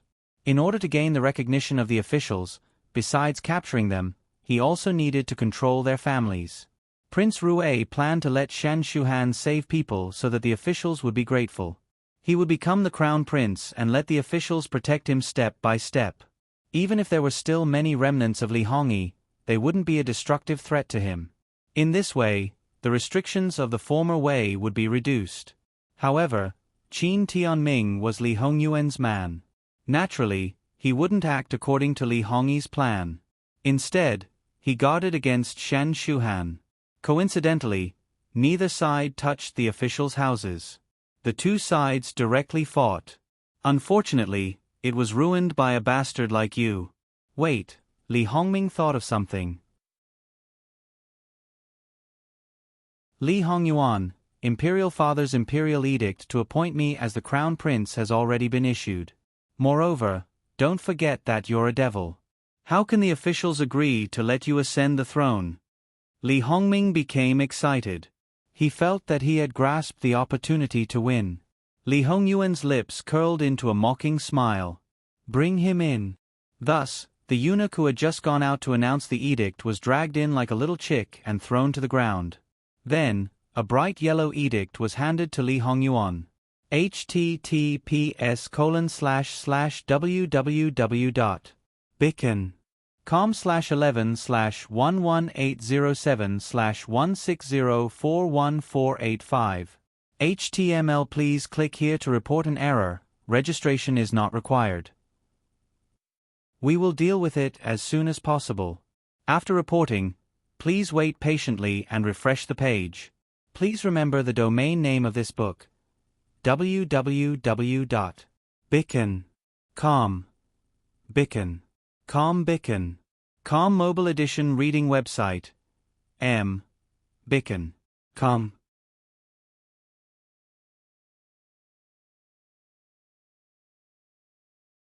Chapter 583. The imperial edict now represented the demonstration and symbol of Lu Chengdi's power. Li Hongyuan's stomp on it was undoubtedly a trampling and contempt of his power, a provocation and humiliation to his supreme authority. For Lu Chengdi, this was even more unbearable and infuriating than the threats made by Prince Kong and Prince Rue in the open and in the dark. Li Hongyuan, he roared furiously. Don't be so loud. I'm not deaf.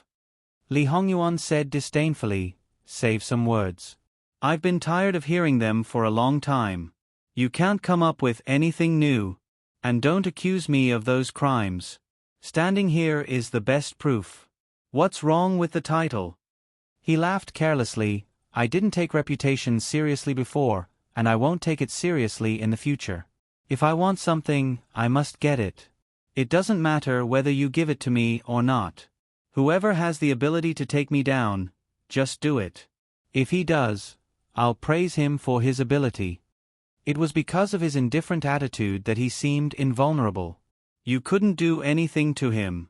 Seeing that Lu Chengdi was about to die of anger, Li Hongyuan's eyes fell on Li Hongming. Devil? The important officials are still in the main hall. Why don't we go there now and talk about it? Let's see if they will try their best to stop us. After that, Li Hongyuan waved his sleeves, turned around, and went out. The rest, including Lu Chengdi, were all driven out to the main hall. Did they want to stay put? He Zhihai was a real killer. He had killed the important officials in the imperial court for Li Hongyuan's promotion. He really didn't care about killing a few more. Except for Lu Chengdi, there was no one he didn't dare to kill. Well, Lu Chengdi was Li Hongyuan's father. To be honest, it was not that he didn't dare to kill him. But after all, he was Li Hongyuan's father. Therefore, when He Zhihai grinned and held the knife to cut Prince Rue's arms, legs, and neck, no one dared to hesitate. Although they were staggering, only a few of them could maintain their composure. Emperor Lu Chengdi, the Empress, and the imperial concubine needed someone to support them. Their shoulders were drooping and they were trembling. This seemed to be a sign of their fate. In the main hall of the Thousand Years Hall, it was also very quiet. Although the imperial guards did not enter, they were heavily guarded. Even if they did not know the situation next door, they could more or less guess what was going on. Especially since the two martial governors had left midway and had not returned. But those who wanted to go out were all blocked back, waiting anxiously. The people at the door receded like the tide. The people in the hall got up and then saw Jin Qinhuang striding in. How many people sucked in a breath of cold air? Their legs and stomachs couldn't help but tremble. Regardless of when he came back, just by looking at this posture, it made people feel bad. As expected, people came in one after another. Regardless of whether they were high-spirited or elegant, they were either dispirited or full of resentment at this time. For a moment, it was so quiet that one could hear a pin drop. Li Hongyuan stood in the middle, looking at the position of the throne. In the end, he did not directly walk up. It was not because he still had some scruples, but because he disliked that seat. After a moment, he turned a small circle and with a smile that was not a smile, he seemed to sweep his eyes over everyone. Darren, I'm afraid that you still don't know what happened. It doesn't matter. Yu Zhongqing, tell us what you know first. He Zhihai, tell us what happened outside the palace. Yu Zhongqing responded with a grunt. He started from when Prince Rue tried to recruit him, to when Prince Kong came knocking on his door, and then Prince Rue asked him to cooperate with Prince Kong to beat him at his own game and take down Prince Kong so that he could rightfully take the throne. After that, he narrated everything that happened in the side chamber in full detail, without any personal feelings. After he finished speaking, He Zhihai stood up again, and eloquently recounted Shen Shuhan's defeat. Obviously, these two people's positions were very clear. Yu Zhongqing was alone, so it was fine. However, He Zhihai's position represented the position of the He family at this moment. Unless the He family immediately stood out to sever their relationship with He Zhihai, it was a pity that his parents and grandmother were all present. No one stood out, which meant that they tacitly approved of He Zhihai's actions. And the position of the He family was the position of the Northeast Army.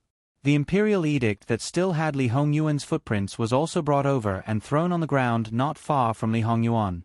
Li Hongming said that he was the crown prince wisely conferred by imperial father. He is the legitimate heir. Everyone, tell me, do you recognize this imperial edict or not? Li Hongyuan still spoke in a casual tone. However, no one who heard this felt relaxed. I recognize it. Before anyone else could speak, Lu Chengdi spoke up coldly. Many people gasped. Looking at the actions of the living king of hell, he didn't take anyone seriously at all. Your Majesty, are you worried that your third son won't die quickly enough? Prince Rue was first agitated, then he couldn't stop his blood from turning cold. Evil creature, I'm telling you, I will give the throne to anyone but you. If you want to sit on that throne, I will definitely not recognize or agree to it. If you have the ability, kill everyone here. Imperial father's bones have hardened. However, didn't you hear what I said in the side hall? To put it bluntly, what's the point of killing them all? There are tens of millions of people in Qi Yuan. What's the point of killing them all? Also, don't talk to me about killing, karma, and going against the heavens. Even if everyone in the world dies, I won't even blink. Do you understand? Li Hongyuan smiled. He was still as magnificent as ever. However, even those who were loyal to him were terrified when they heard this. And no one would doubt the truth of his words. Although they already knew that Prince Jin's temperament was not good, he was ruthless and unpredictable, but they didn't expect him to be so cold-blooded. It wouldn't be an exaggeration to say that he was devoid of humanity. Such a person, what else could tie him down and restrain him? Kinship, filial piety, loyalty, they were all nonsense to him. He wasn't afraid of anyone and didn't judge him. Evil creature, with your temperament, who would work for you? What can you do when you become a loner? Lu Chengdi's voice was cold and hateful. This official pledges to serve Wang Ye with my life, to be the sharp blade in Wang Ye's hand. I will follow Jun's orders. As a fanboy, He Zhihai didn't say anything and immediately knelt down on one knee to express his loyalty. Looking at that attitude, he really hated that he couldn't sacrifice his life for Li Hongyuan and wouldn't hesitate to kill everyone in the world. Lu Chengdi's words of alienation didn't have half an effect before it was torn apart by He Zhihai. Then, among the officials, there were people who looked at He Zhenwei and secretly said, "This old thing, a military general, a boorish man." His son was a muddle-headed person, but unexpectedly, his flattering skill was first class. This official is willing to follow Wang Ye's orders. I will follow Jun's orders. Yu Zhongqing was the second to express his stance. This official is willing to follow Wang Ye's orders. I will follow Jun's orders. Qin Tianming came in with a group of people. The sound of armor was very loud. The Northeast Army is willing to follow Wang Ye's orders. I will follow Jun's orders. At this time, He Zhenwei also walked out from his seat and knelt in front of Li Hongyuan. If Lu Chengdi still had a little hope before and wanted to use the officials to suppress Li Hongyuan, at this time, he only felt his brain buzzing and retreated a few steps. If he wasn't supported by someone, he probably would have fallen to the ground. In fact, it didn't matter whether the civil officials expressed their stance or not. Now, these people, the whole capital and the surrounding large areas were completely in his hands. If he really wanted to carry out a bloodbath, the others were just lambs waiting to be slaughtered. Li Hongyuan looked at Lu Chengdi with a faint smile. As he said, what he wanted was not a matter of whether others gave it or not. You can't be the emperor. You are a devil. You will bring misfortune to Qi Yuan. Lu Chengdi seemed to be holding on to his last breath and still refused. After all, only a few people knew about this. Lu Chengdi's public outburst caused a commotion. However, in reality, the impact was not as great as imagined. After all, he had already said that everyone in the world would die. If things did not go as he wished, then the bloody storm he would stir up would not be as simple as not being ominous. Li Hongyuan didn't even bother to argue at this time. It was very boring. Instead, his gaze fell on Li Hongming. Li Hongming, Are you still thinking about how to escape? You have the guts to force the emperor to abdicate. Is it because the former Wei is gathering its troops and preparing to attack Qi Yuan? How many benefits did you promise to the former Wei when you colluded with them? It should be no less than 3 counties, right? When these words came out, everyone uniformly looked towards Prince Rue. One had to know that Qi Yuan and the former Wei were mortal enemies. Even if it was the peacemaking faction, when facing the former Wei, there was absolutely no reason to shrink back. Colluding with the former Wei, that was absolutely intolerable. Li Hongming felt as if he was about to be cut into pieces by someone's eyes. The clothes on his back were quickly soaked with sweat in the middle of winter. Li Hongyuan, you're slandering me.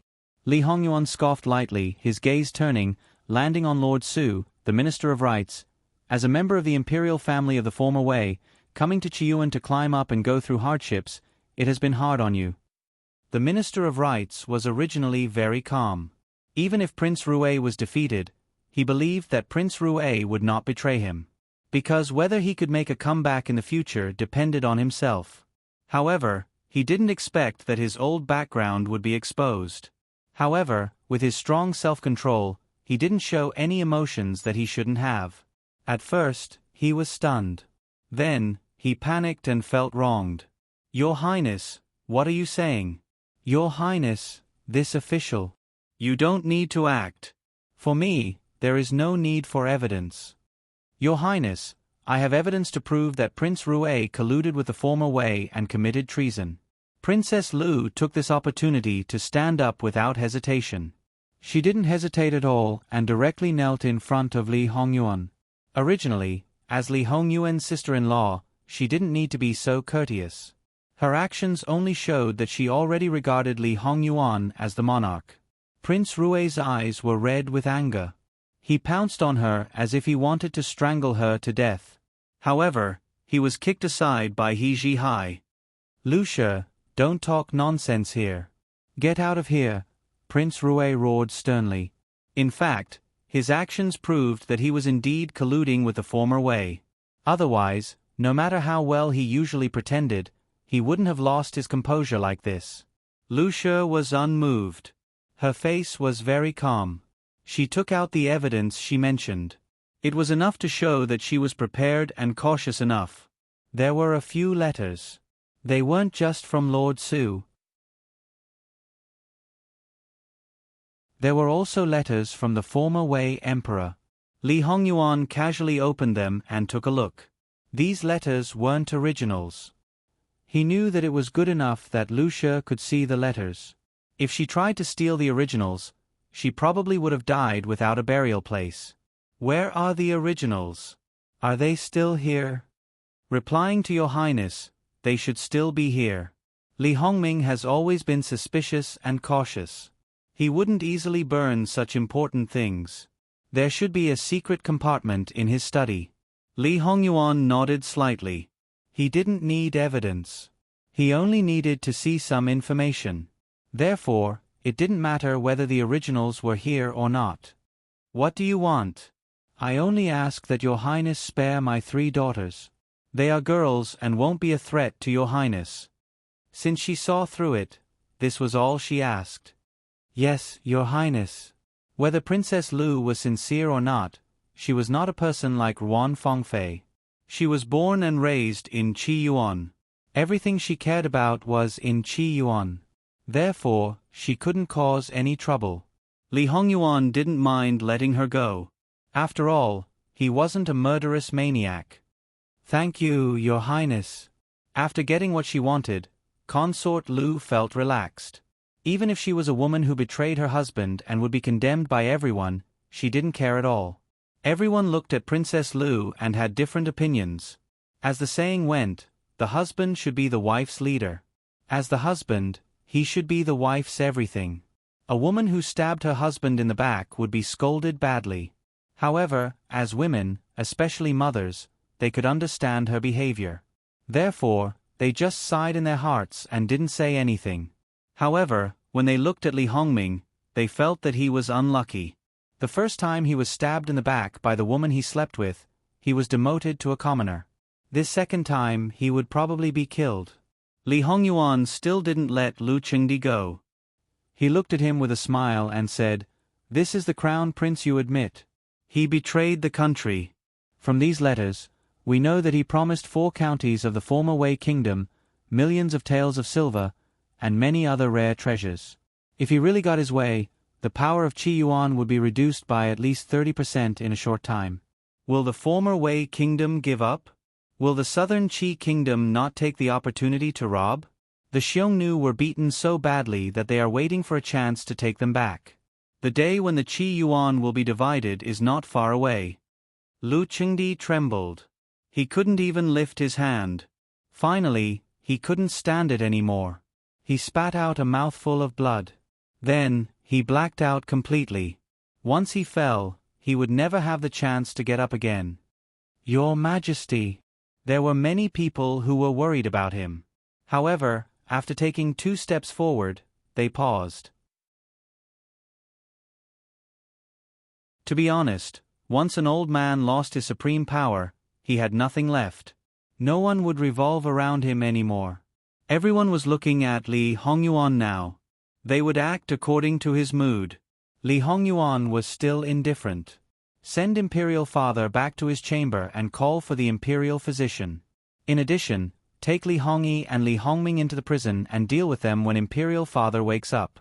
Detain the relevant family members in the residence and wait for their punishment. The concubines and concubines in the harem are to return to their respective palaces.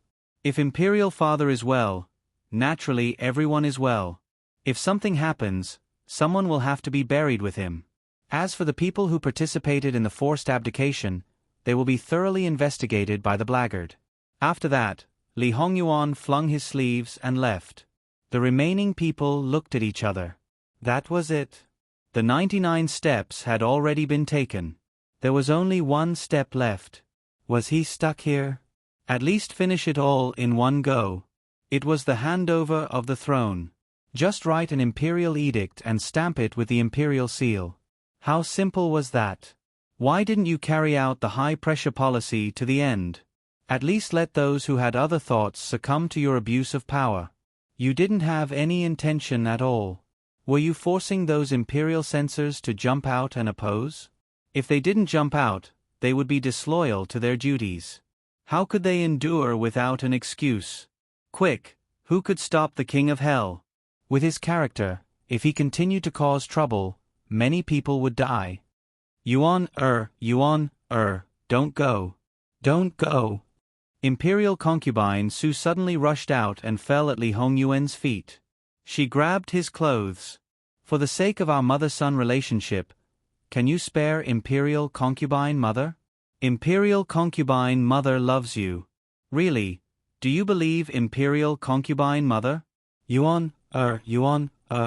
Li Hongyuan lowered his head and looked at her. He didn't kick her away, but his eyes were a little cold. Imperial concubine Su swallowed. From the first time they officially fell out, she knew that this adopted son was extraordinary. However, she never thought that he was extraordinary to this extent. Just one look was enough to make people feel fear from the bottom of their hearts. Even if Imperial concubine mother has wronged you, even if my words don't mean what I say, I still raised you and gave you the best of everything. Even if you don't give Imperial concubine mother's face, Imperial concubine mother won't ask for much. Just leave Imperial concubine mother's dignity. Anyway, Imperial concubine mother won't live for long. Yuan. Li Hongyuan half squatted. Even if in your heart, you only want your own son to sit on the throne. In fact, I can forgive you. I once thought of sitting on the throne and letting you enjoy the glory. Imperial concubine Su's eyes flashed with hope. Li Hongyuan smiled. Seriously, he had smiled a little too many times in front of outsiders today. However, I gave you a chance, but you didn't take it. When I was 10 years old, you gave me a slow-acting poison to destroy the foundation of my body. Once a month, for 3 consecutive years. If you hesitated once and stopped once, I would have left you some glory. However, do you still remember your performance at that time? You spoke gently and asked about my well-being. Even Imperial Concubine Mother, who is related by blood, can't be compared to you. In fact, I'm quite curious. How did you do it? Imperial Concubine Sue's expression froze on her face. It was like a bolt from the blue. You know all about it? I know. I knew from the first time you did it. If I didn't know, wouldn't you have succeeded? Not only do I know this, but I also know that you gave me the sterilization powder when I was 13 years old. It's a pity that you still didn't succeed. Perhaps you thought that it was just a coincidence that Wan got pregnant. After all, the sterilization powder has a very small chance of getting pregnant. It's just like how your daughter-in-law got pregnant for the third time after your son was poisoned with the sterilization powder. However, it's a pity that Wan's pregnancy wasn't a coincidence. The reason why she didn't get pregnant before was because her body wasn't fully developed and the situation wasn't stable, so she used contraception. You women have nothing better to do but use this to attack her. It makes me very unhappy. Li Hongyuan's words were particularly gentle at this moment. However, not only Imperial Concubine Su, but Jingwan's sisters-in-law also kept quiet out of fear. They regretted it so much that their intestines turned green. They shrank back, afraid that Li Hongyuan would turn around and settle the score with them. Li Hongyuan stood up and kicked Imperial Concubine Su away. Madam Su, don't worry. You won't die so easily. After all, to reach this step today, your contribution is very big. In his previous life, he really did want to assist Li Hongming in ascending the throne. Unfortunately, it was all ruined by this woman, making him suffer enough and fall down. The only good thing was that without those experiences, he probably wouldn't have known Jingwan and he probably wouldn't have stood up again. However, these people also deprived him of his final spiritual sustenance. When Imperial Concubine Su heard this, she wanted to ask for a quick death. Look after her. If she dies, all of you will be buried with her, Li Hongyuan said to Lu Chengdi's chief eunuch. At this time, what else did they dare to do? They naturally hurriedly agreed and then stared unwaveringly at Imperial Concubine Su. However, everyone's understanding of Imperial Concubine Su went up a level. Truly, one may know a person's face but not their heart.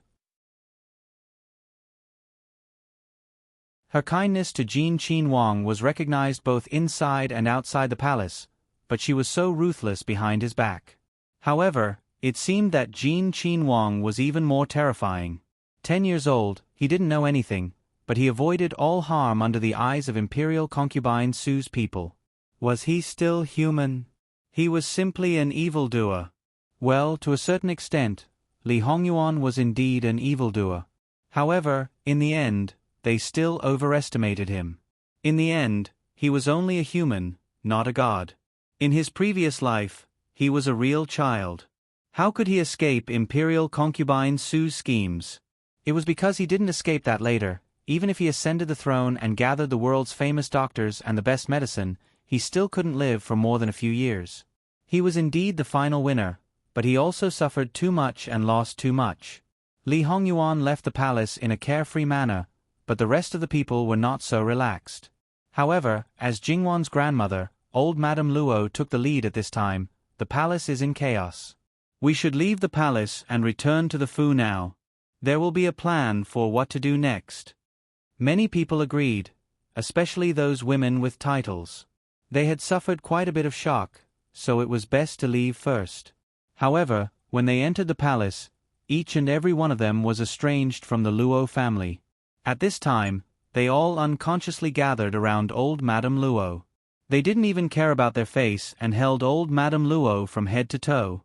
Especially those who didn't leave any manners and offended the Luo family. Now they were so careful that they almost slapped themselves. Old Madame Luo really didn't have any interest in these people. She waved her hand and ignored them.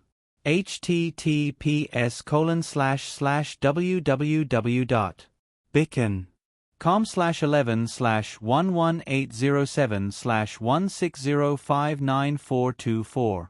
HTML. We will deal with it as soon as possible. After reporting, please wait patiently and refresh the page. Please remember the domain name of this book: www.bicken.com. Calm. Beacon. Calm Beacon. Calm mobile version reading website. Beacon. Calm.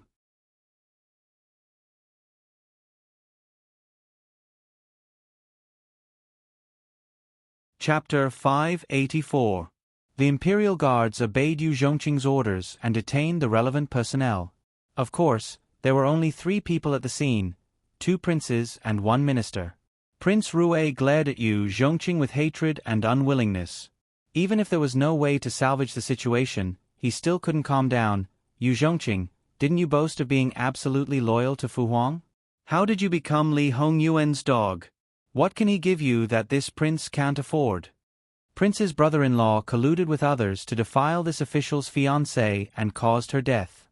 Is this reason enough? As the saying goes, every injustice has its perpetrator, and every debt has its debtor. This subject does not want to do anything to others, but if your highness does not fall, how can this subject touch your brother-in-law? In addition, what Prince shouldn't have done is get involved with Lord Su from the former way. He is the main culprit who destroyed my Yu family. If it wasn't for this official wouldn't have gotten involved in the struggle for the throne. However, Prince Jin is a good master. He will be a wise ruler. Prince Rue was being held down and gasped for breath. So this was the reason. The Lu family was indeed his bane. And those with the surname Su, obviously, this Su was not only referring to the Minister of the Board of Rites, but also his mother. Of course, if he knew that Su Mingzhong had betrayed him early on, he would probably go mad with anger. Prince Rue was taken away. Yu Zhongqing turned around and looked at the Minister of the Board of Rites who was staring at him. The other party suddenly smiled. It was clear that he was more tolerant than Prince Rue and the others. Perhaps he had already prepared himself for this. There was actually a fish that escaped the net in the Yu family, and even let you climb to the position of Grand Commander of the Imperial Guards. This is unexpected. Your father knew some things about me. In order to prevent any accidents, I naturally had to cut the weeds and eliminate the roots. Yu Zhongqing's originally calm face could no longer be maintained at this moment. He clenched his teeth and gripped the hilt of his saber tightly. Only then did he not draw his saber and kill the other party. In the Imperial prison, this official will properly entertain Lord. This sentence was practically squeezed out from between his teeth. Then, this official will wait respectfully. The Minister of the Board of Rites' smile didn't change. Clearly, he was deliberately provoking Yu Zhongqing. However, Yu Zhongqing's tenacity was also beyond expectations. He was not provoked. He was very clear that this person still had value and could not be killed directly. When Lu Chengdi was sent back to his bedchamber, all the imperial physicians had arrived. It was impossible to hide what had happened today. However, the details of what had happened in the palace were different. Even if Li Hongyuan hadn't given the order to keep it a secret, some things probably wouldn't have been revealed. Now, all the important officials in the imperial court were waiting for Lu Chengdi to wake up. Of course, if he didn't wake up, there would be another set of rules.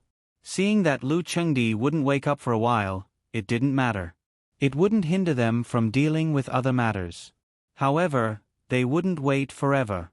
At most, in 3 days, if Lu Chengdi didn't wake up, they, the civil and military officials, would jointly request Jin Qinhuang to ascend the throne. After all, the country couldn't be without a ruler for a day. Jing Wan was extremely surprised to see Li Hongyuan return. Why are you back so soon? She even thought that he would not return to the Wangfu. Wan, this husband suddenly doesn't seem to want to be the emperor anymore. Li Hongyuan directly gave Jing Wan a shock. The expression on Jing Wan's face froze, and then cracked little by little. What kind of joke are you making? Because he would be the emperor and she would sit on the empress's throne. Following that, she would accept the empress's rights. This was the right cause and effect. It wasn't that she wanted to be the empress and then fully supported her husband to fight for the throne. Therefore, the empress's position to her was just an accessory. If there was, she would accept all the rights and duties. If there wasn't, it wouldn't be a big deal. However, he didn't want to be the emperor now? Those people who worked hard to help him and took great risks to reach this step. Seeing that they were about to pick the fruits of victory, he, as the boss, suddenly didn't want it anymore. Would they agree? Stamping with rage was light. If they were angered, they might hang themselves in front of the Wang Fu's gate. Moreover, Jingwan didn't think about the possibility of him not being the emperor. She had already planned some things. Only when she sat on the throne and had his full support could it be convenient for her to do things. He also knew this. If he didn't become the emperor, wouldn't her hard work be in vain? Well, it wasn't that he couldn't bear it. After all, it wasn't really hard. But didn't you say that even if there was no qualified successor, you could easily destroy it? Now you want to give it to someone else? If someone else sits on the throne, they will also be a puppet. So, this matter should still be decided by you. Why do you have to do something superfluous? Moreover, have you ever thought that if our children are good enough but are not princes or princesses, if they want to sit on the throne, they will be criticized without a proper reason? When we are here, I definitely won't worry. But after we are gone, won't our children and grandchildren become the puppet emperor's targets to be eradicated? Also, don't underestimate the power of those officials who are supporting you now.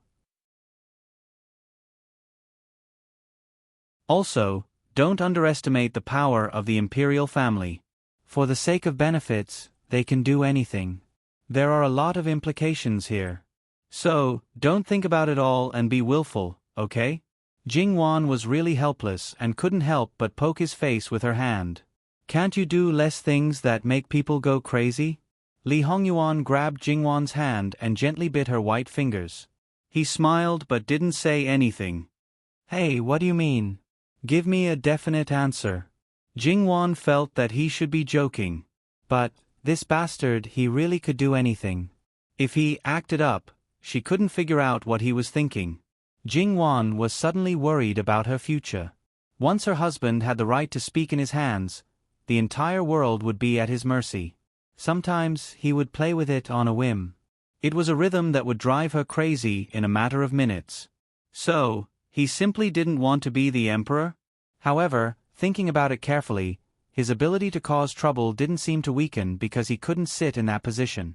Moreover, if he became the emperor, he could barely be restrained in the imperial palace and the capital. If he didn't become the emperor, there would be no restrictions from above. When he ran around the world, how much trouble would he cause? No matter how she thought about it, it was a headache. Li Hongyuan saw that his wife's face was anxious and always liked to let her imagination run wild. He really didn't know what to do with her. He hugged her in his arms and kissed her. Jingwan couldn't resist. She gave up and let him kiss her to his heart's content. When she was released, her lips were bright red with water, looking especially seductive. Li Hongyuan's thumb gently rubbed her lips. His smile didn't fade. He looked the most gentle. Coupled with his beautiful face, it could make people dizzy in seconds. However, Jingwan's immunity was absolutely strong now. She bluntly rolled her eyes at him and slapped his hand away. Li Hongyuan naturally didn't get angry. He was still smiling happily. Jingwan looked at him, feeling puzzled. A certain person seemed to be more and more off. Why did it feel like he was a bit crazy? Although this hadn't happened before when his illness acted up, it didn't mean that it wouldn't happen to him. Li Hongyuan covered Jingwan's eyes with one hand and kissed the tip of Jingwan's nose. His wife was really so lovable. He was just making her happy, but her reaction was so interesting. Li Hongyuan turned around and hugged Jingwan into his arms.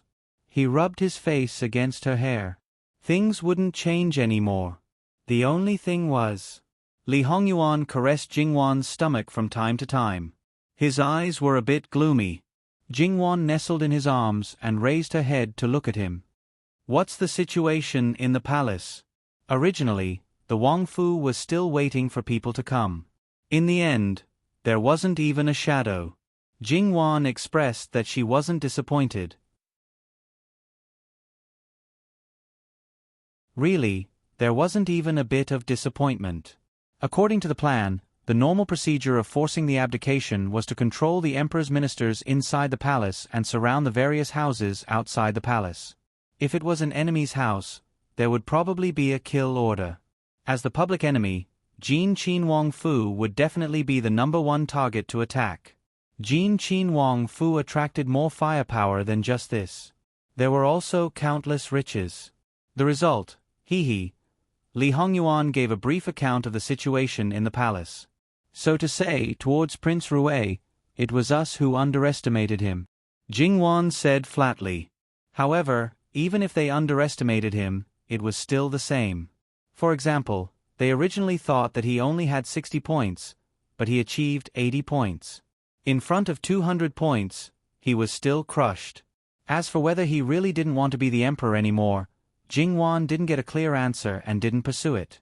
In the next 2 days, they clearly experienced a drama of forcing the abdication. However, Jingwan felt that there wasn't any difference from the past. She even suspected that a fake palace coup had happened. Well, that was indeed true. Those who wanted to find Jingwan to pull strings were definitely not in the minority. However, Jin Qin Wang Fu's door was not open. Even the thick-skinned He Zhihai was thrown out. Naturally, no one dared to come. According to reason, Li Hongyuan should be quite busy. However, things weren't like this. The matters in his hands were even less than before. It seemed that he was about to grow hair. Jingwan looked at him hesitantly several times. Being a shopkeeper who left his work to others so smoothly, she could already foresee the misery of the court officials in the future. What Jingwan didn't know was that it wasn't only the court officials who were miserable, but also herself. Moreover, the misery of the court officials had actually already begun. After the palace coup, there were many things that happened. The emperor had not woken up, and the future emperor didn't care about matters. Some things, the court officials had the right to suggest, but they didn't have the right to decide. Therefore, they could only drag it out. However, the people who participated in the palace coup were pulled out one by one. As the main offenders, they were basically sent to the prison of the blackguard. The rest, as well as many of their family members, were all sent to the prison of the Ministry of Justice. Even if it was complicated and involved a lot of people, no one was soft-hearted and determined to uproot some people. In the short span of 2 to 3 days, although there was no bloodshed, the entire capital was in a state of panic. Even those who did not participate did not have the slightest bit of joy. As for those who were related, they ran around as much as possible, wanting to do something for the people in prison. Among them, the Luo family was the first to bear the brunt of this. It couldn't be helped. Li Hongyuan didn't have an external family. The closest relationship with him was his wife's family, the Luo family. Moreover, Li Hongyuan's importance to Jingwan had basically become a consensus. Therefore, it was normal to find the Luo family. In this case, even if the Luo family wanted to close the door and decline the guests, it would be very difficult. There would always be people who could find a way to find connections to visit, just like those people who were related to the Luo family by marriage. These people naturally couldn't make things too stiff. Among these people, there weren't many who needed old lady Luo to personally come out to receive them. Jingwan's aunts and uncles were different. Basically, they were welcoming and sending people off without stopping. Especially Zhongshe, who was the mother of Jin Qin Wang's Wang Fei. She had never been so popular, and she wasn't very good in this aspect. However, she still remembered old lady Luo's words. In short, no matter who it was, no matter what they said, pretend not to understand and don't respond to anything. Zhongshe also felt wronged. That, what, if it was really like this, after this matter was over, her reputation as a naive and sweet would probably spread throughout the capital. However, in order to not cause trouble for her daughter, she still resolutely carried out her mother-in-law's words. The younger generation wasn't spared, especially Sun Yijia. Most of the people in Duke Ding's Fu were in prison, but it was unknown how many of them were married off. Those elders all cried and begged in front of her. They didn't even care about their status and directly knelt down in front of her. This was already not begging, this was coercion. Sun Yijia's face was so dark that it could drip water, but she stuck to her principles and didn't agree to anything.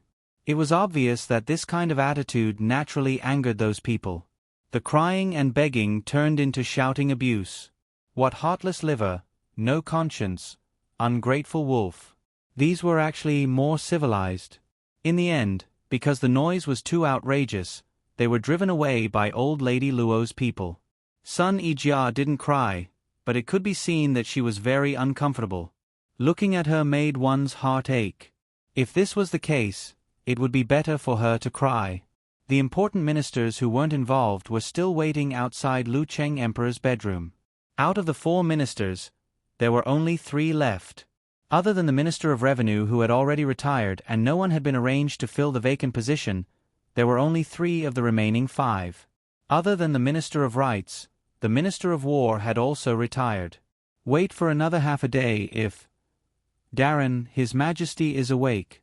The chief steward by Lu Cheng Emperor's side immediately came out to report.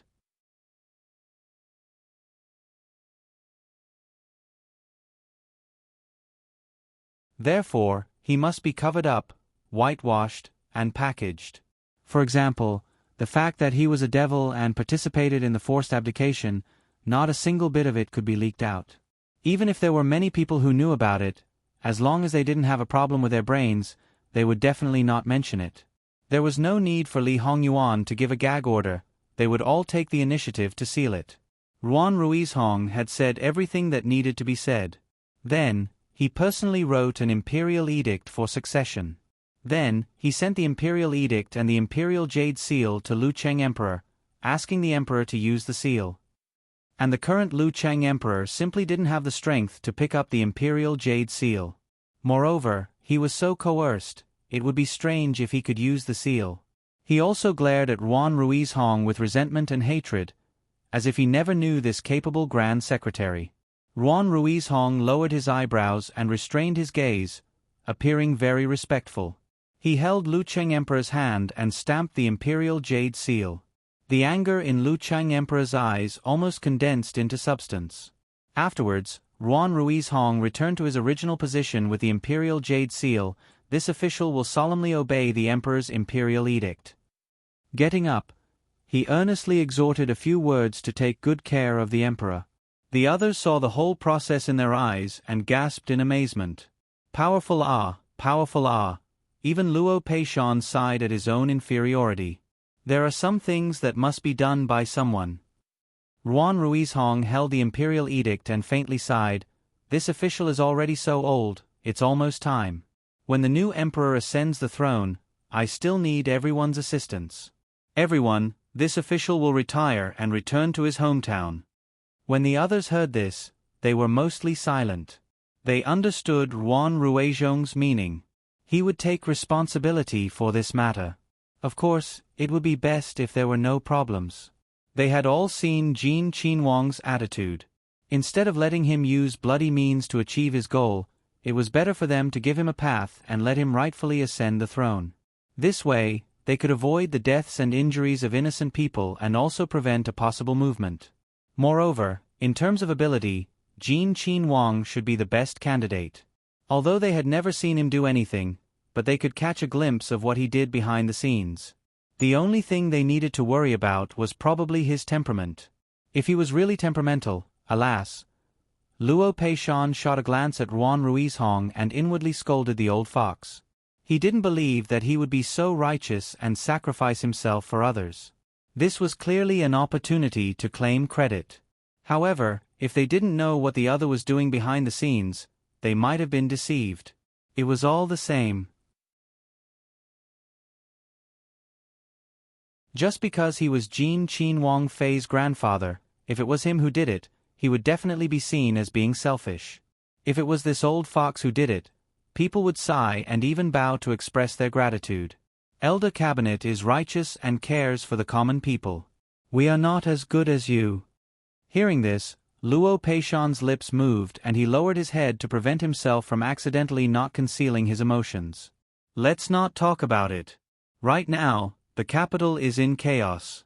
We should respectfully invite the new emperor to ascend the throne and preside over the overall situation. Ruan Ruizhong flicked his sleeves. Exactly. Thus, a group of people majestically left the palace and went to Jin Qinhuang Fu to announce the imperial edict. At this time, it was naturally not the turn of the eunuchs. When these people left the palace, the news naturally spread out at the fastest speed. Before they even reached Jin Qin Wang Fu, all the people who should know already knew. It wasn't that there wasn't anyone who knew that it was wrong to let Li Hongyuan sit on the throne alone. However, after thinking about it, they didn't stand out in the end. To die for honor, this kind of thing like leaving one's name in the annals of history, wasn't something that everyone had the courage to do. Especially when facing Li Hongyuan, that kind of person, if you died, you would have died in vain. The elders of the inner pavilion, led by several ministers, knelt in front of Jin Qin Wang Fu and held up the imperial edict, respectfully inviting Jin Qin Wang to ascend the throne as the emperor.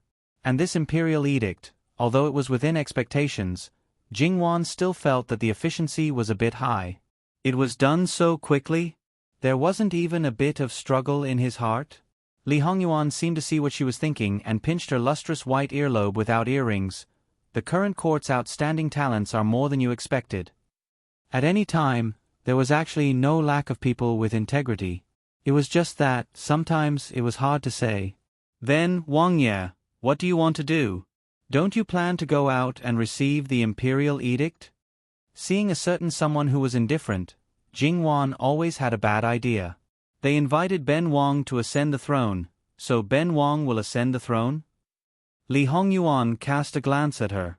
https://www.bicken.com/11/11807/1611061 HTML chapter error. Click here to report, registration free. We will deal with it as soon as possible.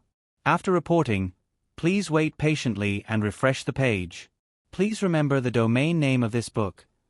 www.bicken.com. Bicken. Com Mobile Edition Reading Website. Bicken.com. You're tuning in to the Narrate and Escape YouTube channel.